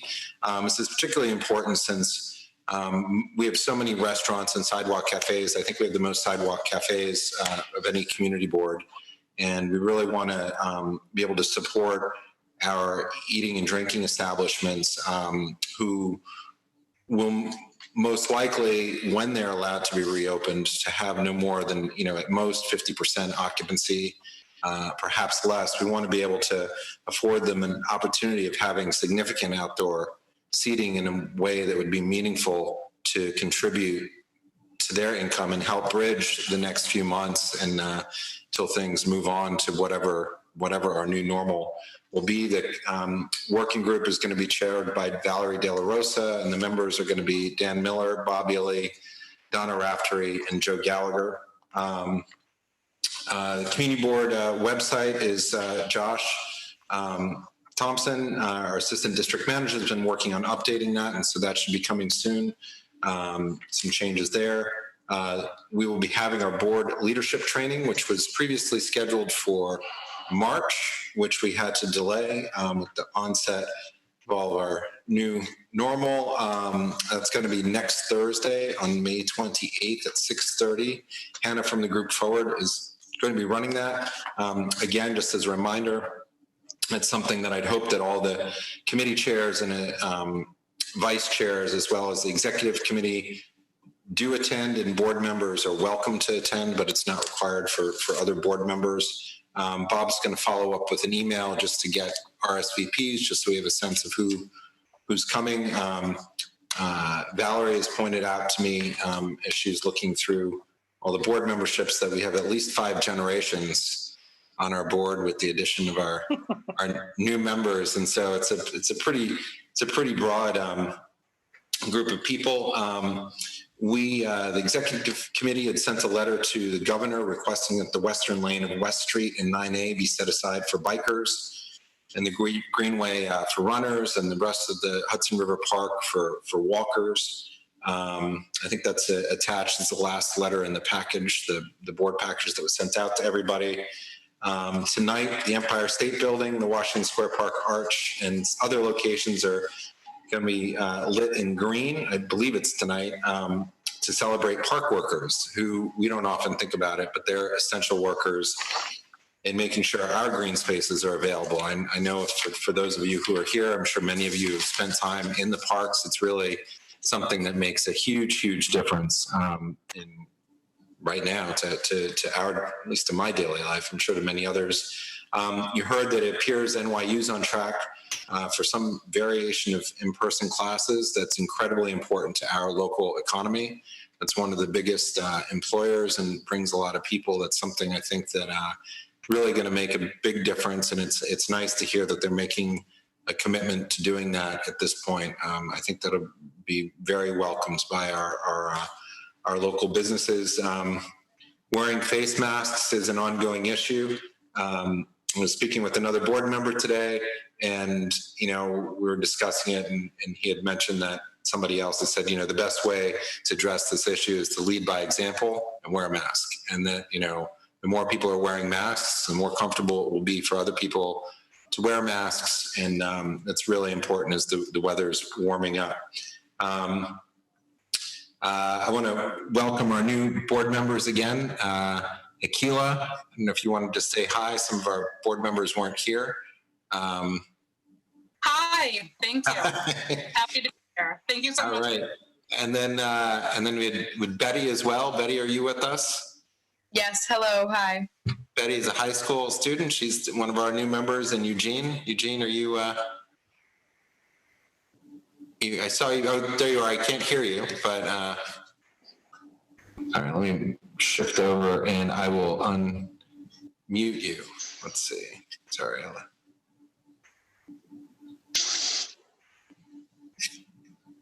Can somebody else unmute? Eugene, where are you? I've got all these. Hey, I think I'm unmuted now. Hi. Hey, great. Eugene and John. Hi, everybody. Look forward to helping out. And William. Oh, let's see. Hi, everybody. Great, thanks. So we've our 5 new board members. We're going to have our official board training before our next executive committee meeting on Tuesday. And we should have some committee assignments by the end of the month. I know a lot of you have been attending different committee meetings, so that's really been great. It's been nice to see you participating, and some of you have been speaking, so that's really been good.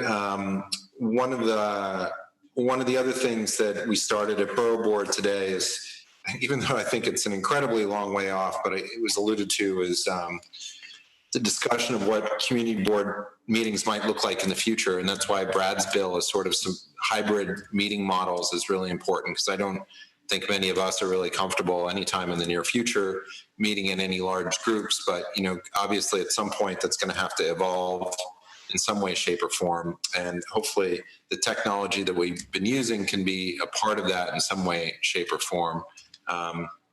So that's all I've got. I'm going to turn it over to Bob, your district manager's report. All right, thank you, Carter. Before I start, let me just forewarn everyone. I've been having some issues with my laptop. I keep bouncing back and forth between gallery view and speaker view, and twice I've lost it. My audio's been disconnected. So if anything happens, that's probably the reason. I've got about a half a dozen agency reports or announcements. First, I'll start with the Department of Transportation. They've released their second quarterly report pertaining to the 14th Street Truck and Transit Priority Project. The report analyzes data from January and February. Specifically, it tracks the performance of bus activity, vehicle speeds and volumes, bike and pedestrian volumes, and curbside activity. Some of this information is information they probably would have made if the pandemic hadn't hit us, and they would have been coming to one of Shirley Secunda's committee meetings. Secondly, the Department of Design and Construction has once again started working on the water main installation on West 3rd Street and all the streets between West 3rd and Washington Square South, and between McDougal and LaGuardia. They had stopped working sometime in mid to late March for, I guess, 6 or 8 weeks, but they're back at it now. But none of the work they're doing currently will result in any water shutdowns for residents or any of the businesses there that are still open. As Georgia mentioned earlier, the Department of Sanitation has suspended the organics collection program through June 2021 due to budget cuts, we were told, or I was told. And I think Rocio might have mentioned earlier, the City Council has passed legislation waiving all sidewalk cafe fees into 2021. Con Edison has sent me an email saying they've suspended all meter readings. And I want to, lastly, or maybe penultimately, remind everyone that June 23rd is the New York State primary. And the state has made it easier to vote by mail, to vote by absentee ballot. If you apply for an absentee ballot, you can just check on the box that says temporary illness. The definition of temporary illness has been expanded to include anyone who has the potential to contract the coronavirus, which I guess that's all of us. If you go to nycabsentee.com, you can apply right there. And lastly, just individually to Akila's earlier point about the rat and rodent issue. Akila, if you want to give me a call tomorrow, I have a Zoom meeting at 9:30, but if you give me a call maybe at 12 o'clock or after that, I can give you a little more information about how maybe we can get some focus on the issues over there. Yeah, right. thank you. Okay, that's it. Done.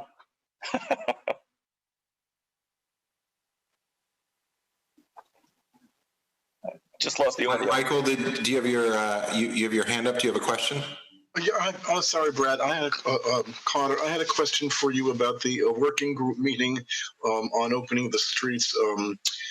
Shirley Secunda and I were at a Village Alliance bid meeting this morning, and we mentioned the working group, which was very welcome to the board member, to the executive committee of the bid, but they're working on their own proposals and ideas for guidelines for service on the sidewalks and the streets.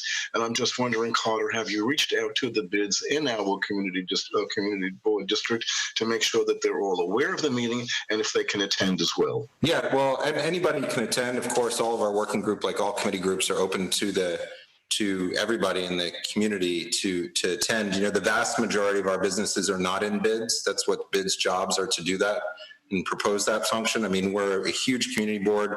We have villages to major avenues. You know, we have small streets. That's why we really wanted to take a leadership position on this, because we have such a diversity. Most community boards are just strictly on a grid system and don't have a lot of the opportunities and options that we do in our board to really support local businesses and to do it in a very creative fashion.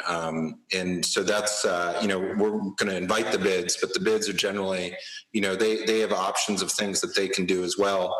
But the vast majority of our businesses in our community board are not in bids. Even though we have 7 different bids here, they really only represent a fraction of the area at this point, as far as the existing businesses. So, you know, that's generally the bids are already organized in many fashions. That's why the Village Alliance is closing down for the Open Streets program. But the Open Streets program is not outdoor dining. It's a very separate issue, just to be clear. And it's not really something that would necessarily coexist in all areas to really get the amount of seating that we need for restaurants to really make money and survive. I mean, we're not talking about 3 tables and 6 seats outside. We're talking 10 tables, 20 seats, or even more than that for larger restaurants. I mean, they really need to have a significant amount of seating outside to make their businesses work on Friday, Saturdays, and Sundays.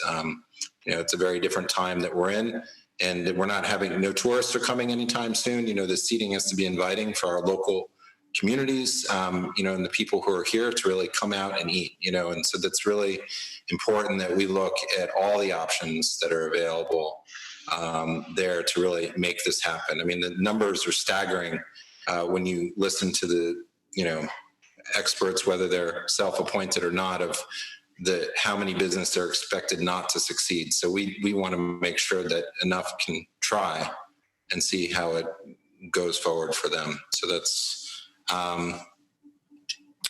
sorry, my screen also is jumping around. Rocio, did you have a question? Actually, I have a comment regarding the Con Edison meter readings. I suggest that everyone, if they can, read their own meters and send the photographs to Con Edison. This way, first of all, you won't get an estimated bill.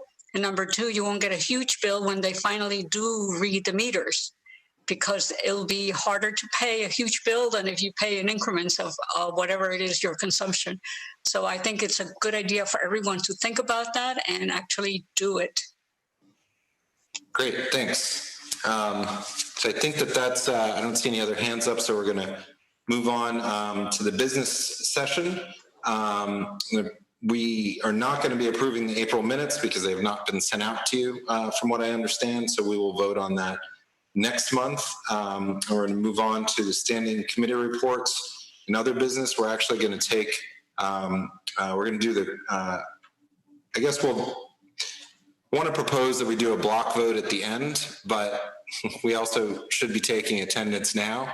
So I just want to put a motion forward that after the quality of life committee resolution, which we will do a roll call vote, that all other resolutions we move into an omnibus vote.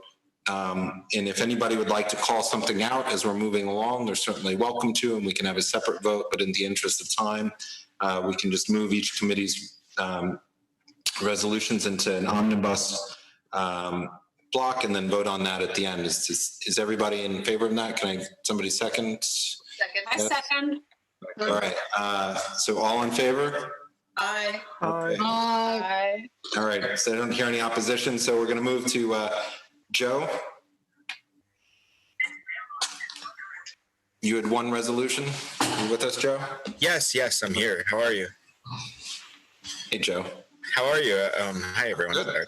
Carter, does everybody have the package, or do you need to screen share the package? The package was sent out to everybody. Yeah, I have it, but I just want to make sure that you don't need to screen share.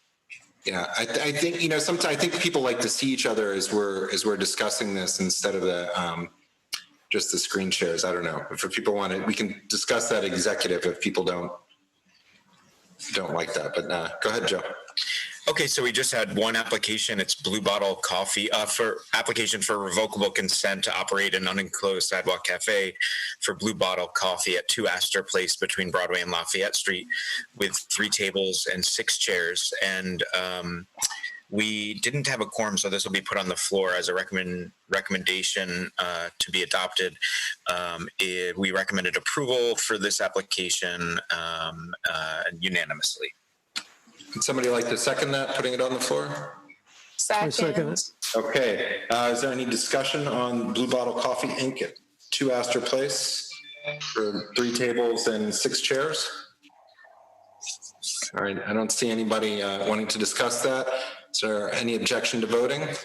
Okay, we're going to do this as a roll call vote. Valerie, want to go ahead and read out the roll? Great. Thank you. Let me just pull this up. All right. Susanna Aaron. Yes. Okay.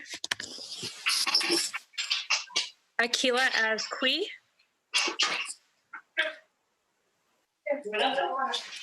Okay. William Benesh. Yes. Is that a yes for you, Akila? William Benesh. Yes. Keen Berger. Yes. Carter Booth. Yes. Katie Bordenaro. Just make sure Katie's not muted here. Katie, can you hear us? Now I can. Yes, I'm voting yes. Thank you. Rich Cacapolo. Yes. Ritu Chaudhry.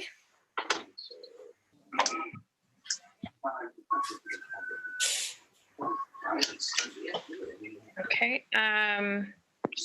Tom Connor. Coral Dawson.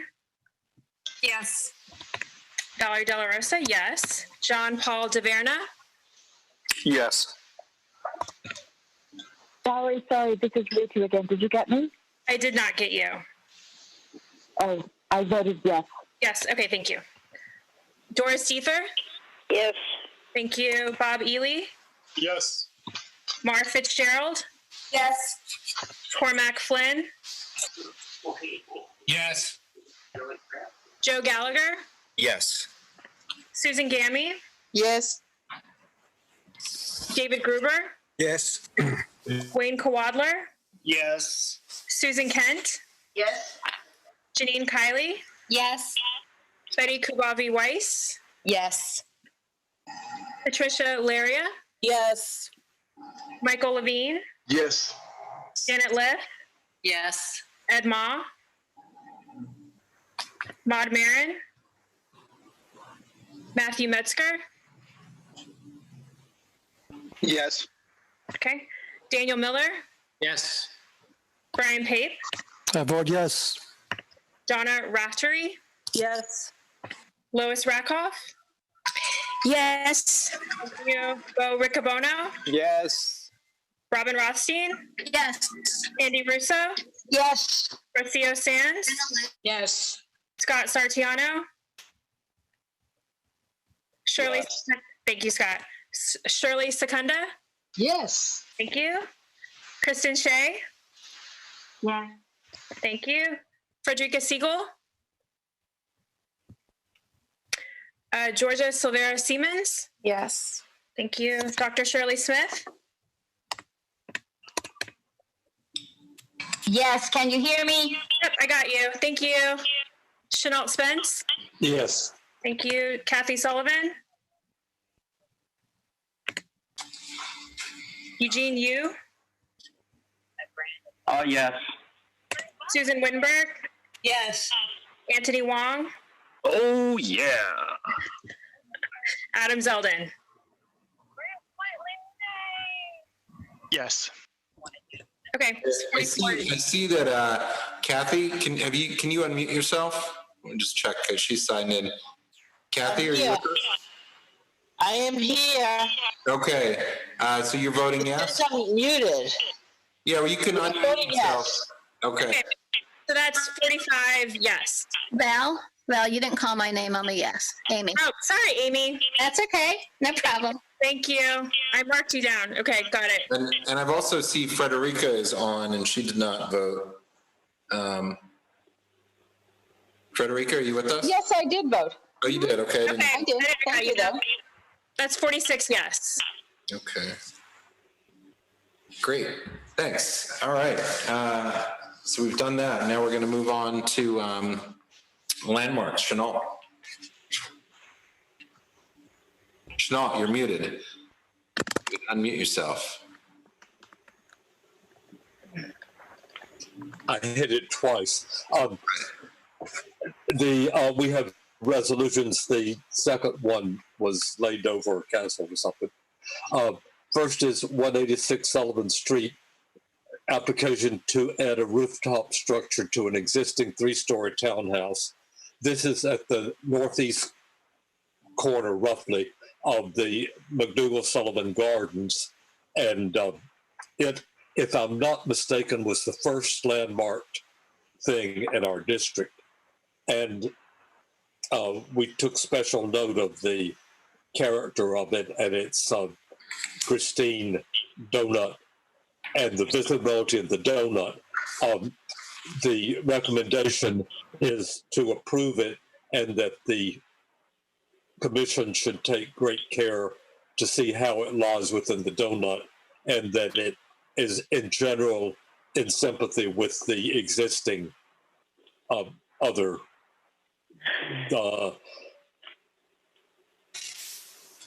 houses on that complex.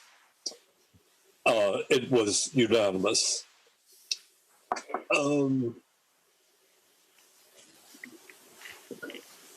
29 East 11th Street took the front stoop and surround. The front is one that the stoop had been shored off and some detailing removed, and they are fortunate to have in their row there are 5 houses that were built together pretty much the same. So, and they're modeling the front after that. And the rear, there was work on the roof that doesn't show and is not objectionable. The rear was to remove the back wall and make a full height extension. Our policy and the commission's policy has been in general to leave the top 1 or 2 floors. In this case, we recommended the top 2 floors and approving the extension as in the application, but only to the basement and the parlor floor, the floor above the parlor floor.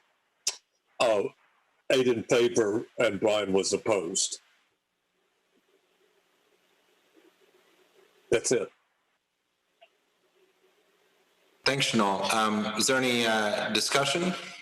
So we have 2 items before us. Katie. Okay, hold on a second. Can Katie. you hear me now? Yep. Can you hear me? Yep. Okay. I just had a question about on the second item in the D, therefore be it resolved. A is approval, B is approval, C is denial, and D is this approval, denial? What do we? It's a recommendation. So it's just recommendation. We do it this way. It was in fact split. The C and D together say that we don't want the one that was submitted and have a recommendation in its place. And this recommendation conforms to our policy and the commission's policy as well. Okay, thank you for clarifying. Okay, Shirley? Yeah, I'm just curious, Brian, why were you opposed? Thank you. I felt that the presentation was very compatible and adequate and proportional, and I didn't feel that I could not find any reason to deny. Thank you. Okay, not seeing any other discussion. Is there any objection to moving this as the first 2 items in the omnibus vote to occur later? Okay, seeing no objection, we'll move on to the next committee. We have SLA licensing. Hello, everybody. We had 19 applications, 19 resolutions. Out of those 19 applications, we actually heard 5. The rest were either laid over or withdrawn. I'll go through each one briefly. All the votes were unanimous, and all the resolutions were denying less, which for those new members mean that through compromise or otherwise, our recommendation is positive for the application as we heard it. So number 1 is HHLP Union Square. This is a large hotel, really a corporate change. The existing stipulations that have existed there are going to stay the same, just changing one of the entities, one of the many entities that own the hotel on the liquor license. Vote 11-0.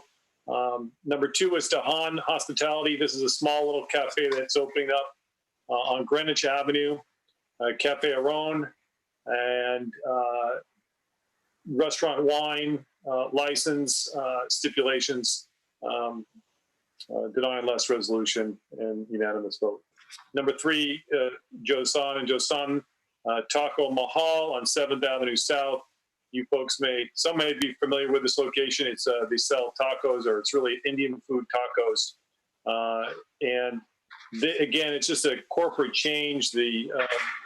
One of the owners passed away, and the other owner was basically taking over the entire license and the ownership. Same existing, everything's the same in terms of stipulations, and denying less resolution with unanimous vote. Mishka Soho, 519 Broome Street. This is a new on-premise liquor license to operate a restaurant. There were stipulations agreed to, compromise made, and denying less approval for the license, unanimous. Next one is VSM. I see a typo already. I'm sorry about that. On number 4 there at the end. Therefore, be it resolved should be needs to be changed. So I'm going to change that typo. I just saw it for Mishka Soho. Number 5 is VSM Gourmet LLC, 585 Hudson Street. This is going to be a new grocery store, kind of a different grocery store. They wanted a food court area. Again, compromise to a restaurant wine for the gourmet area, where on the first floor where they're going to be selling beer and wine in a small section of the grocery store. This is the only grocery store we have in our neighborhoods with this kind of license. Again, stipulations were entered into regarding the grocery store, and denying less, unanimous. And again, the rest are all layovers or withdrawals and such. And that's it. Great, so that's 1 through 5, and then you have 6 through 19. 4 is amended, and the therefore be it resolved to correct the name. Does anybody want to discuss any of these items or call out any for discussion? Don't see anybody raising their hands or calling out, so I'm going to propose that we move items 1 through 19 with number 4 amended into the omnibus vote. Is there any objections to doing that? Okay, I don't see any objections. So we're going to move those, and now we're moving on to traffic and transportation. Shirley? Right. So first of all, I just want to point out our minutes, which are really a summary of a presentation by the Department of Transportation on the Open Streets program, at least up to what they had put together at that point. And then there was a Q&A session, and I would encourage anybody who didn't take a look at it. It will be on the Community Board 2 website as well. And DOT has been in touch since then, and with some answers to questions. They have asked that we don't give all the answers right now because they're still not really done putting all the answers together. But basically, it was a very encouraging response because the response was, we really want to make this program easy for people, and we really want to help them. And I think that they are putting together motifs, if you will, to be of help in more of a way than it seemed at first. And they have also offered to come to our June Traffic and Transportation Committee meeting to present an update on the program. So I just want to let you know that. Otherwise, we have 2 resolutions, and both of them are in relation to the coronavirus street. That's the from way down at Church Street, then it goes to 8th Street, and then starts again at 14th and goes all the way up. It's going all the way up almost, I think, to Central Park at this point. So I'll just, let me tell you, with the 2 resolutions, you'll notice there's 1 abstention, but that was really because Ed Ma got disconnected and we couldn't get his vote. So we didn't know what to do in this kind of situation, so we did it as an extension. And otherwise, everybody was in favor. So I'll just read you this resolve, which is CB2 requests that DOT install a temporary protected bike lane on the east side of 6th Avenue from Canal Street up to either Dominic Street, Houston Street, or West 3rd Street, at which point the bike lane would continue up the west side of 6th Avenue and connect to the protected bike lane beginning at Greenwich Avenue and 8th Street. So that was one. And the other just had to do with problems that bike riders are having when they try to access the Hudson River Park on the last lag, which is between Washington Street and West Street. And we're just asking for some kind of relief for the bike riders there. So the resolve is that we urge the New York City Department of Transportation to install temporary protective barriers on the bike lane on West Houston Street between Washington and West Street until more permanent safety improvements can be added. And that's it. Great, thanks, Shirley. Do we have anybody want to discuss either of these resolutions, 1 or 2? I don't see any hands raised. I don't hear anybody. So if there's no objection, we'll move the first and second resolutions from Traffic and Transportation into the omnibus vote. Okay, so now we're going to move on to the Schools and Education Committee. Janine, you guys had a great meeting this month. Really give you kudos. There was 2 community boards, 6 principals, and really talking about an issue that's important to everyone, who I think in the city as far as is focused on education. So thank you for that great meeting. And I know Patricia and Mara both helped you out a lot with that. So thanks to all 3 of you. I think you're still muted, Janine. There we go. Yes, big thanks to Patricia, Larry, and Mark Fitzgerald, because we had more than a couple hundred people on the call, and it's just tricky to monitor the microphones and monitor the speakers and the questions and keep it running smoothly. But we passed 2 resolutions, and CB2 is CB Community Board 1 is meeting on Tuesday, and we hope that they're going to be presenting the same resolutions to their board. So our first resolution is in support of funding for middle school after school programs, a critical equity issue.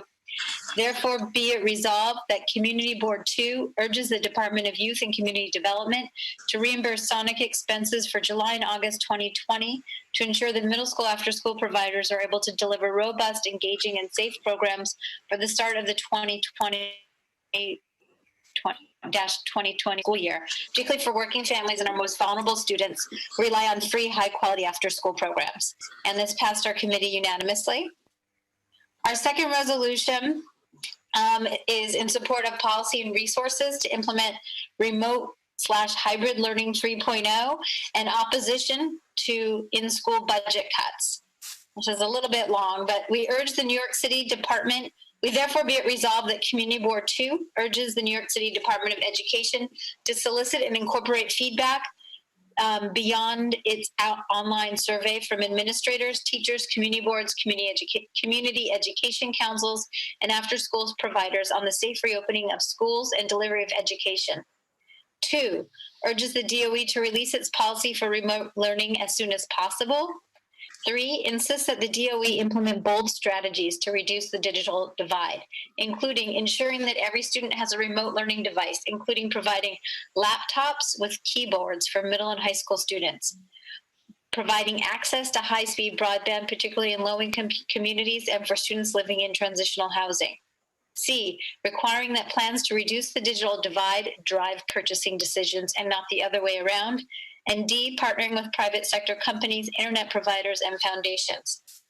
4, recommends that the DOE develop a plan for returning to school in fall 2020, either fully or via a hybrid model, and provide clear parameters for more live or synchronous instruction and pre-recorded classes, more small group instruction, and increased feedback between students and teachers. B, teacher training, technology, and time for schools to implement these policies and to increase uniformity of instruction within schools, within grades, and across schools. C, guidelines for delivery of content beyond written material, executive functioning support, and academic intervention and remediation, including best practices for teaching literacy remotely. D, in-school resources to address the significant social, emotional, and trauma needs of students and educators during this pandemic, including at least one social worker for every 100 students. And E, resources to implement social distancing, cleaning, and other safety measures. 5, implores our elected officials to aggressively seek additional funding for our public schools and to limit in-school budget cuts, urging our mayor and the chancellor to not cut fair student funding, critically evaluate all contracts for necessity and value, and apportion greater cuts to contracts. 3, review the central DOE budget to identify spending that can be reduced or eliminated, urging our governor and state legislator to protect education funding from future cuts, fully fund foundation aid, fund revenue bills, and provide additional funding for schools that serve students who are living in transitional housing or classified as high poverty, students with disabilities, and English language learners. And urges our congressional delegates and U.S. senators to provide additional stimulus funding to be dispersed directly to the school districts, including support for H.R. 6563, the Emergency Educational Connections Act of 2020. And this was unanimously passed. Okay. Great, thanks. I see one hand raised. Dr. Smith, did you want to discuss item 1 or 2? The last one. Can you hear me? Yes. Yes. Okay. Janine, which one was the one where you talked about getting the input from administrators through a survey? And was that item 1, item 2? This is resolution number 1. 1, okay. Therefore, be it resolved number 1. So it's number 1. I'm sorry, resolution 2, therefore be it resolved number 1. Okay. My question to you is, as I was listening to the number of people that you're interested in, your resolution is interested in getting feedback from, I did not hear parents, or did I miss it? You know what? I would take that. I didn't hear anything about surveys, and just the reason I'm saying it, as you know, I'm doing a lot of work as a volunteer with parents. I've done it for years, and I'm getting a lot of feedback from them. They're having a lot of difficulty. A lot of them had a hard time getting their laptops or their devices. A lot of them don't understand what to do, and they're not getting a lot of clarity from the schools. So I think it's important for us to find out from parents too. Yeah. You know what? I will take that as a friendly amendment, and that was just an oversight because we had over 200 parents at that meeting, but the parents are contacted through these different entities. But I will just add that in there in the laundry list. I think it's very important because, we have a wide range of parents throughout this district, with some with less problems and difficulties than others. So we like to capture everybody, as many parents as we can, especially those that have reached out to me personally about some of the difficulties experiencing. Okay. It's added. Thank you. Okay. Okay, Georgia, I see you have your hand up. It's just a comment. I didn't attend the meeting, but it has been the talk of the town in all the PS3, PTA, and other meetings that I've attended since the meeting of the CB2 Schools Committee. So you guys did an excellent job, and the points that were raised and expounded upon at that meeting are things that people are bringing to school principals and elected officials. So really thank you, and I hope there'll be more of these even as the school year opens up in whatever shape or form it takes. Thanks so much. Great. Great feedback. Seconded, yeah. Great, thanks, Georgia. And Michael Levine, I see you've got a... Yes, a great report. Thank you so much. And I heard a lot of good feedback from the meeting, which I did not attend. You mentioned the word synchronous learning, and I've also heard the expression asynchronous. Just for clarity purposes for the resolution, can you define synchronous and asynchronous? What do they mean? Synchronous, actually, I had a whole paragraph in our last report, but synchronous is live instruction. So I would be like a Zoom class, and I would be teaching the class to everyone who's on. Asynchronous is you basically do it in your own time, but it could be a pre-recorded lesson where the teacher records. You know, one of my kids has a picture of the teacher in the corner and the PowerPoint, and it's as if she's teaching it. And that has advantages because you can, I didn't understand that math problem, you can rewind. But it also could be, read this, 4-page article and fill in this form, which is much less engaging. There's basically anything other than live instruction is asynchronous. Good, thank you. Excellent. Great. I don't see any other hands. Is there anybody else who'd like to ask any questions or has any comments on items, resolutions 1 or 2? Okay, so we're gonna move items number 1 with the friendly amendment and resolution number 1 with the friendly amendment and resolution number 2 into the omnibus vote. If there's no objection, I don't see any objection. Okay, so now we have for vote before us this large omnibus compilation of resolutions, which includes the first and second resolution from the Landmarks Committee, includes 19 resolutions from the SLA Committee, including number 4, which was amended, and would therefore be it resolved to correct the name. Traffic and Transportation, there are 2 resolutions. 1 and 2, and Schools and Education, there are 2 resolutions with a friendly amendment to the first resolution. So is there any unwillingness to vote on all those resolutions? Yeah, just to clarify, the friendly amendment was for the second resolution. Okay, sorry. So correct that. So the friendly amendment is to the second Schools and Education resolution. Is there any unwillingness to vote on those items? Okay, seeing none, we're going to do a roll call vote. Valerie, whenever you're ready. Great. All right, for the omnibus vote, Susanna Aaron. Yes. Thank you. Akila Akwi. Yes. Thank you. William Benesh. Yes. Keen Berger. Okay, I'll check back. Carter Booth. Okay, Katie Bordenaro.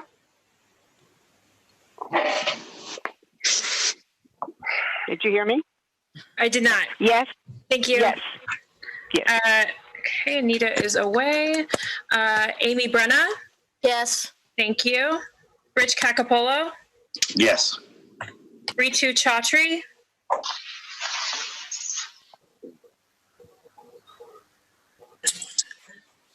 Okay, I will check back in with those I did not hear from that I know that are here.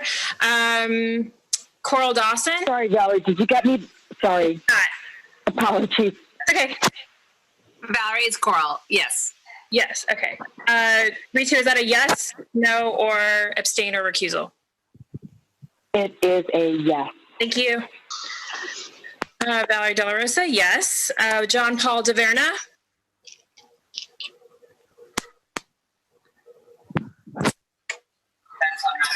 Yes, John's here. Yes. Thank you. Thank you. Doris Deether. Yes. Bob Ely. Yes. Mara Fitzgerald. Yes. Cormac Flynn. Yes, and I demand Rich Cacapolo's release from that detention room he seems to be being held in. Noted. Thank you. Appreciate it. Joe Gallagher. Yes. Thanks. Susan Gammy. Yes. David Gruber. Yes.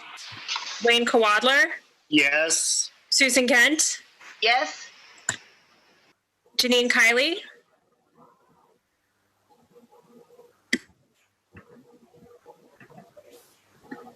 Sorry. Yes. Yes. Sorry, guys, I can't unmute and take it at the same time. So if you could unmute yourself, please. Thanks.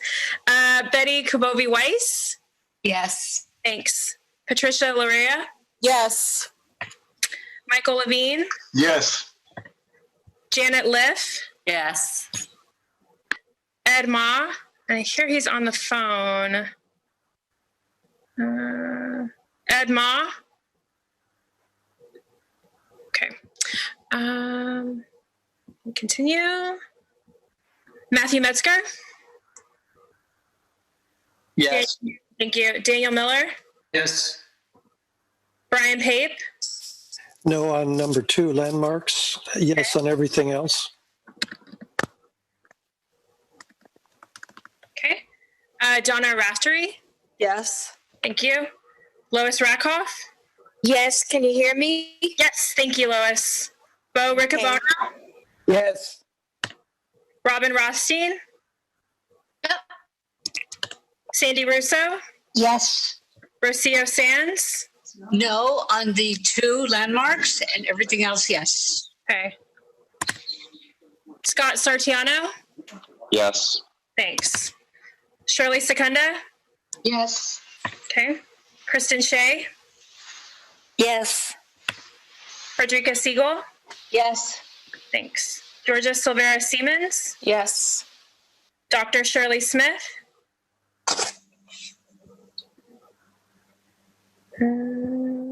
Yes. Can you hear me? Yep, I've got you, Dr. Smith. Thank you. Okay. Chenault Spence. Yes. Okay. Kathy Sullivan.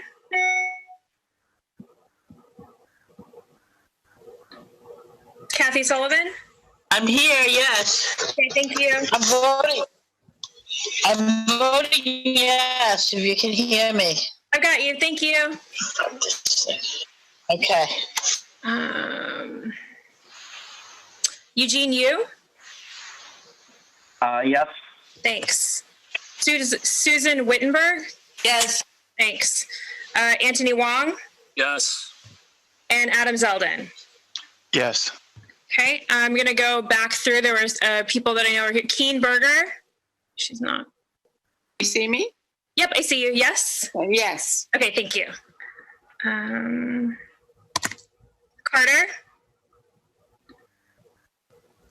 Did we lose him? Yes. Did you get everybody? I didn't get your vote. Oh, yes.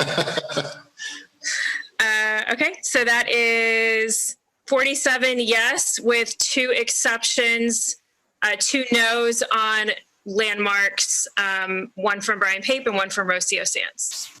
Brian was only no on number 2, right? And then Rocio was no on both of them. Is that correct? I had Rocio down as no on number 2. Let me check with her. Rocio? No on number 2 and the rest, yes. Okay. So it was number 2. Okay. All right. Thank you. Great. Thank you, everybody. Thank you. We've sped ahead and we got our time under control. Bob was asking me earlier if he thought we would get done much earlier than we did last month. So that's good. So at least we're not too late. Is there any new business? Okay, seeing no new business. I just want to say one thing. Sure. I want to point out and say thank you to Cafe Chobani on West Broadway in Prince, because they are the only multinational business that I've observed in our area that has been giving back to the community. And every week, it started one day a week on Tuesdays. Now I've noticed it's about 3 days a week. If you walk by their store, they're giving out shopping bags filled with their products to whoever walks by. And when I thanked them today, they said, We're so happy to do this. We have our office in the community. We're part of the community. We care about what's happening. And I just found that really moving. And I felt like they needed to be acknowledged. And I, living in Soho where it's only multinational stores, I haven't seen anything else. And this really stands out to me, particularly right now. That's cool. Yeah, great. Thanks, Susan. All right. I don't see anybody else with their hands raised, so make a motion to adjourn. So moved. So moved. Thanks, Carter. Second. Thanks, everybody. And Thank you. we will Thank you. Bye, everybody. meetings. Thanks, everyone. Bye. Happy holidays. Thank you. Bye. Good night. Thank you. Good holiday. Yeah. Good night, everybody.